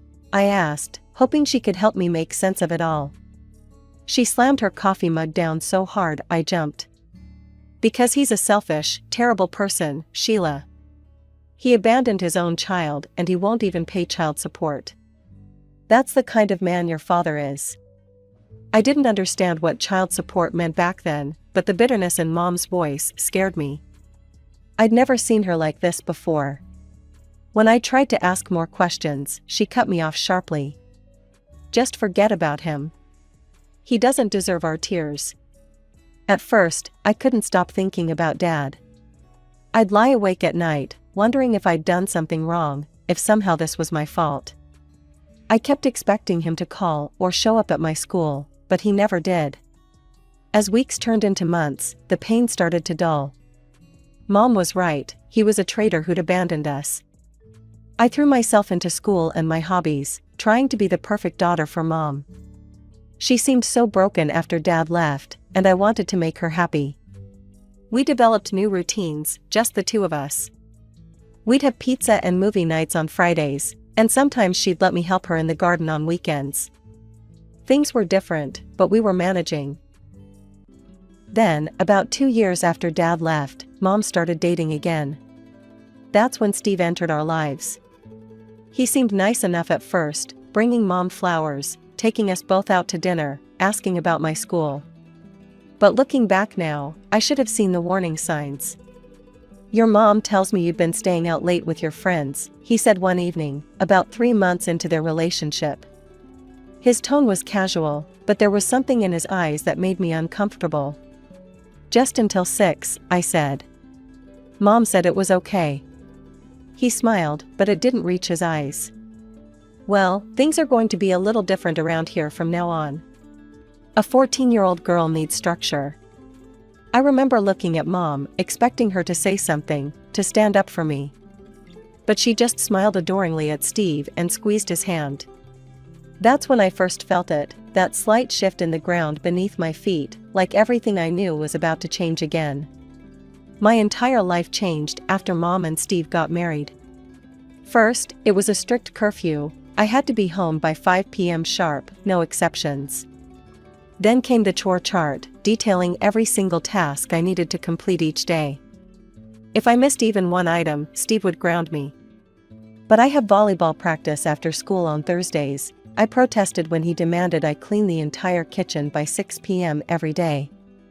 "Then you'll have to quit volleyball," Steve said flatly. "Your responsibilities at home come first." I looked to Mom for support, but she just nodded along. "Steve's right, honey. We need to teach you discipline, or you'll end up like your father." That became her go-to phrase whenever I complained, "or you'll end up like your father." It stung every time, making me feel guilty for even questioning Steve's rules. The rules kept piling up. I wasn't allowed to use my phone after 8 p.m. My homework had to be done at the kitchen table, where Steve could monitor me. I needed permission to hang out with friends, which was rarely granted. Even my clothes became an issue. Steve insisted on approving my outfits before I left for school. One day, I came home 10 minutes late because my biology teacher wanted to discuss my project after class. Steve was waiting at the door, his face red with anger. "Where were you?" he demanded. Mr. Peterson needed to talk about. No excuses, he cut me off. You're grounded for 2 weeks. Hand over your phone. But that's not fair, I protested. I was talking to a teacher. 3 weeks now, he said, holding out his hand. Want to make it 4? Mom watched this whole exchange from the kitchen doorway, saying nothing. Later, when I tried to explain to her what happened, she just sighed. Steve is trying to teach you responsibility, Sheila. Something your father never did. Things got even more complicated when Mom announced she was pregnant. She was beaming with joy, and Steve couldn't stop grinning. I tried to be happy for them, but something in my gut told me things were about to get worse. My half-brother Tommy was born when I was 15 and a half. He was cute, I'll give him that, but his arrival turned my life upside down. Suddenly, I wasn't just responsible for my usual chores, I became an unpaid babysitter. You need to watch Tommy while we go out, Mom would say, already putting on her coat. But I have a history test tomorrow. Family comes first, Steve would interrupt. Besides, we're supporting you since your father doesn't send any money. The least you can do is help out. I watched them go on their dinner dates while I sat home with Tommy, trying to study with a crying baby. Steve bought Tommy designer clothes and expensive toys, while I was told we couldn't afford new school supplies. When Tommy cried at night, I was the one who had to get up and check on him, even on school nights. He's your brother, Mom would say when I complained about being exhausted. And since your father doesn't pay alimony, you need to contribute to this household somehow. By the time I turned 16, I was sick of hearing about how much of a financial burden I was. Every time Steve or Mom opened their mouths, it was about how much they had to spend on me. So I decided to do something about it. There was this small cafe near our house, the Morning Brew, that was always looking for help. I walked in one afternoon after school and talked to the manager, Sarah. She must have seen something in my eyes, because she hired me on the spot. The pay wasn't great, minimum wage, plus whatever tips I could get, but it was something. I worked from 4 to 8 p.m. on weekdays and longer shifts on weekends. The next 2 years were brutal. I'd wake up at 6 a.m. to take care of Tommy, go to school, work at the cafe, come home to more chores and Tommy duty, then try to squeeze in homework somewhere between everything else. My grades started slipping, there just weren't enough hours in the day. When graduation came around, I was devastated to learn I didn't have enough points for a scholarship. I remember sitting at our kitchen table, acceptance letter in hand, trying to explain to Mom and Steve about the tuition costs. Maybe we could figure something out together, I suggested hopefully. I could work more hours, and if you could help with just part of it. Steve laughed. Actually laughed. You should have thought about that before letting your grades drop. We don't have money for your college, Mom added, bouncing Tommy on her knee. If you'd studied harder instead of hanging out with your work friends all the time. I ended up taking an entry-level position at Wilson Trading Company. The hours were long, the work was mind-numbing, and my supervisor, Mr. Peters, seemed to take pleasure in pointing out every tiny mistake I made. But it was a real job with a real paycheck. Then came the bombshell. After my third paycheck, Steve called a family meeting. Now that you're working full-time, he said, it's time you started paying rent. I stared at him in disbelief.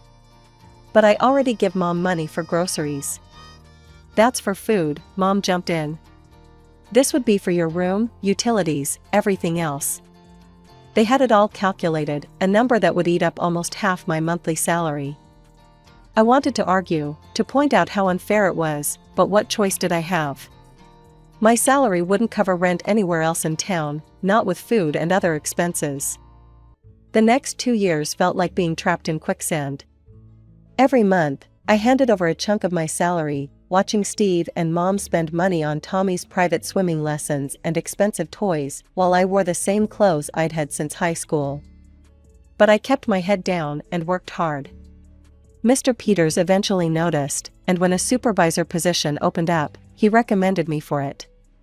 The raise that came with the promotion wasn't huge, but it was enough. Enough to finally get out. I found a small one-bedroom apartment across town.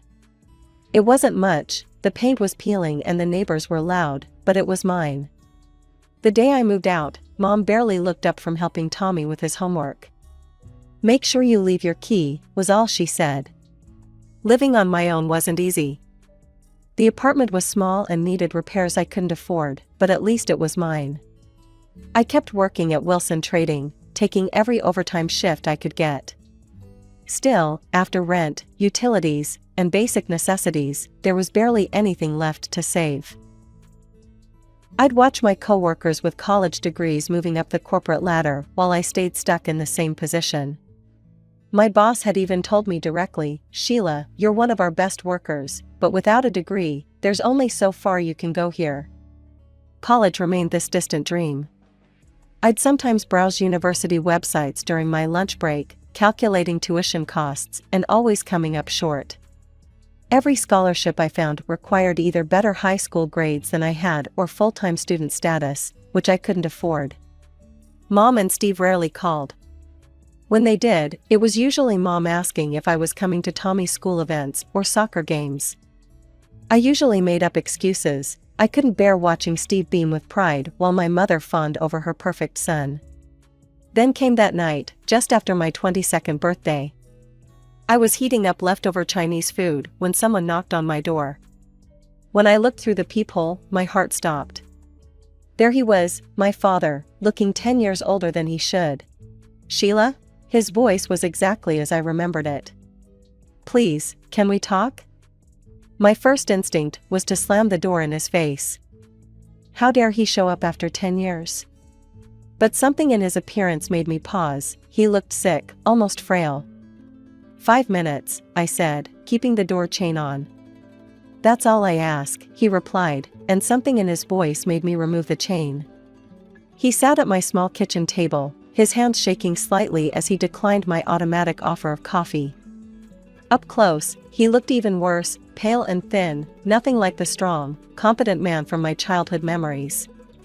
"I need to tell you why I left," he began, his voice barely above a whisper. "I'm not your biological father." The words hit me like a physical blow.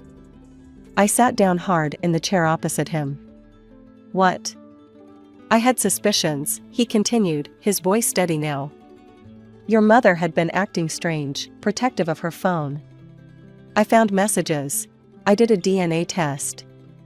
When I confronted her, she confessed to having an affair." My head was spinning. I gripped the edge of the table to steady myself. "She begged me to forgive her," he went on. "But I couldn't stay. Every time I looked at you, I saw her betrayal. It wasn't fair to you, you were innocent in all this, but I couldn't handle it. But I always paid the alimony. I couldn't be there for you, but I made sure you were taken care of financially." "What do you mean you paid alimony?" I asked, my voice shaking. "Mom always said you never sent a penny. She and Steve kept telling me I had to help with Tommy and pay rent because you weren't supporting me." Dad, or I guess not really my dad, reached into his jacket and pulled out a thick envelope. Inside were bank statements, years of them, showing monthly transfers to my mother's account. $2,000 every month, without fail, he said quietly. I set up automatic payments the day I left. I stared at the papers, my hands trembling. Each statement showed the same thing, regular monthly payments, all clearly labeled child support, Sheila. Years of them. Tens of thousands of dollars that I'd never seen a cent of. I felt sick. All those years of being told I was a burden, of working at the cafe while trying to study, of paying rent to my own mother while she had been receiving money meant for me every single month. "Why are you here now?" I asked, pushing the statements away. "After all this time?" He shifted uncomfortably in his chair, suddenly looking even more frail. "I have some news, Sheila. 2 pieces, actually. First, I can't have children. Secondly, I'm dying, Sheila. Cancer. Doctors give me 2 years, at most." I sat there, stunned. This man who I'd spent years hating, who I'd blamed for everything wrong in my life, was sitting at my kitchen table telling me he was dying. After I left, I threw myself into work, he continued. Made some smart investments. I've done well for myself, very well. But I have no family, no children of my own. And despite everything, despite not being your biological father, I've never stopped thinking of you as my daughter. What are you saying? I want to make you my heir, Sheila. Everything I have, the house, the investment properties, my savings, I want it all to go to you. The room started spinning.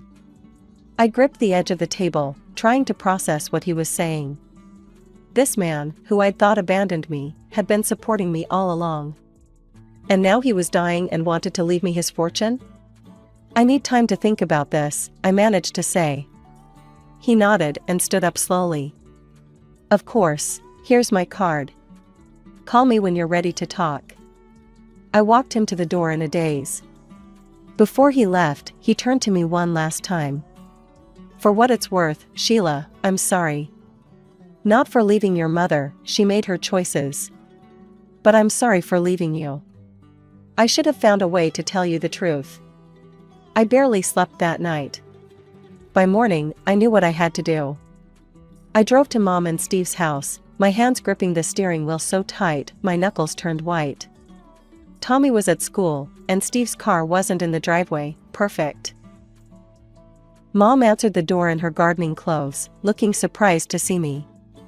Sheila, what are you doing here? We need to talk, I said, walking past her into the house. The living room looked exactly the same, Tommy's toys everywhere, his school photos dominating the walls. Dad came to see me yesterday. Mom froze halfway to the couch. What? Yeah, interesting conversation. He wants to make me his heir. Apparently, he's done pretty well for himself. He what? Mom's face turned red. After abandoning you? After refusing to pay a cent in child support? And you're just going to forgive him because he's got money now? I couldn't help it, I started laughing. A harsh, bitter laugh that made Mom take a step back. That's funny, Mom. Really funny. Because he showed me his bank statements. Every single month for 6 years, $2,000 in child support payments. Where did all that money go, Mom? Because it sure didn't go to me. The color drained from her face. Sheila, And that's not even the best part, I continued, pulling the bank statements from my bag. He also told me why he really left. About the DNA test. About your affair. Mom sank onto the couch, her hands shaking.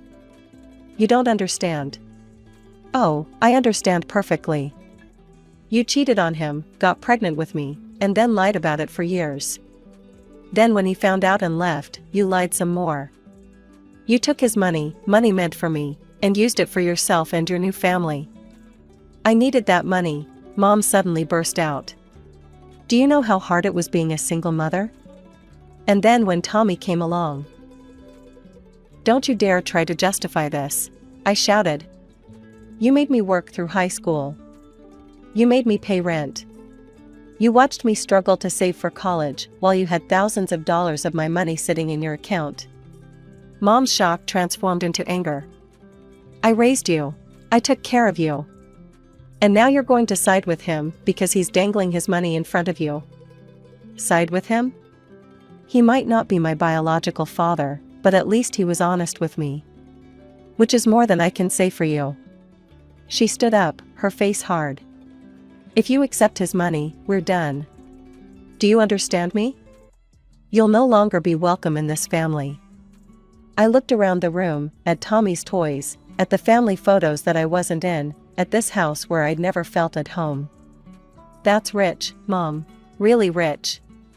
You made it clear years ago that I wasn't part of this family. The only difference now is that I finally understand why. I walked out of the house, letting the door slam behind me. Mom didn't try to stop me. I was at work when my phone started blowing up with notifications. Aunt Carol had texted, "Have you seen your mother's Facebook post?" I waited until my lunch break to look. There it was, a long paragraph about her ungrateful daughter who had abandoned her loving family for a deadbeat dad's money. Mom had really outdone herself with the drama, painting herself as the sacrificing single mother and me as the greedy, heartless child. The comments were even worse. "I can't believe Sheila would do this to you. After everything you've done for her." She always was a difficult child. Money changes people. My relatives, people who hadn't bothered to contact me in years, were suddenly experts on my life. My hands shook as I started typing my response. "Since Mom wants to air our family drama on Facebook, let's tell the whole story. Let's talk about how she cheated on Dad and lied about me being his daughter. Let's talk about the DNA test that made him leave. And while we're at it, let's talk about the $2,000 monthly child support payments he made for 6 years, money I never saw a cent of. I have the bank statements to prove it. Where did all that money go, Mom?" I attached photos of the bank statements, making sure to blur out the account numbers, but leaving the payment amounts clear. The response was immediate. The same relatives who'd been condemning me minutes earlier were now flooding Mom's post with questions. "Is this true? Sarah, what's going on? $2,000 a month for 6 years? That's $144,000. Mom deleted her post within hours. My phone kept ringing with calls from relatives, but I ignored them all. Instead, I pulled out Dad's business card and dialed his number. We met for dinner that weekend. It was awkward at first. 10 years is a long time, but somehow felt right. He told me stories about his business ventures, and I told him about my job. When I mentioned my dream of going to college, his eyes lit up. "Let me help," he said. "It's the least I can do after all these years." 2 weeks later, I was enrolled in evening management classes at the local university. For the first time, I felt like my life was moving forward instead of standing still. Dad and I started having weekly dinners. Sometimes we talked about the past, about what really happened. Other times we just talked about normal things, work, school, movies. He wasn't my biological father, but he was becoming something just as important, a real parent. Mom tried calling a few times after I exposed her lies, but I let it go to voicemail. Steve sent a text about tearing the family apart. I blocked his number. Tommy asked me at the grocery store why I didn't come to his games anymore. That one hurt, but I just wasn't ready to deal with any of them. Those 4 years with Dad were a gift I never expected to have. The doctors had given him 2 years at most, but he was always stubborn. "I'm not going anywhere until I see you graduate," he'd say, and somehow he made it happen. We made the most of our time together. Between my evening classes and his treatments, we'd meet for dinner at least twice a week. He told me stories about his life, his business ventures, and even shared old photos from when I was little. Sometimes we'd just sit in comfortable silence, watching old movies or sharing a pizza. "You know," he said one evening, about a year after we reconnected, "I spent 10 years regretting leaving you. Even after I found out you weren't biologically mine, I never stopped loving you as my daughter." I remember squeezing his hand, unable to speak through the tears. He came to all my college presentations, sat proudly in the front row even when he was too weak to stand for long. During his better days, he taught me about business, about investing, about all the things he'd learned building his fortune. The last few months were hard. The cancer had spread, and he spent more time in the hospital than out. I took time off work to be there with him, studying for my finals in the uncomfortable hospital chair beside his bed. "You don't have to stay," he'd say. "Try and make me leave," I'd answer.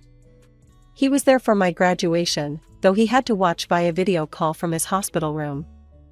I brought my diploma to him right after the ceremony, still wearing my cap and gown. His smile was weak, but his eyes were bright with pride. "I always knew you could do it," he whispered. 2 weeks later, he was gone. I was holding his hand when he took his last breath, telling him about my new job offer and how I was going to use everything he'd taught me. The inheritance was substantial, a beautiful house in the suburbs, 2 downtown apartments, and enough money to never work again if I chose not to. But more valuable than any of that were the lessons he'd taught me, the love he'd shown me, and the truth he'd given me.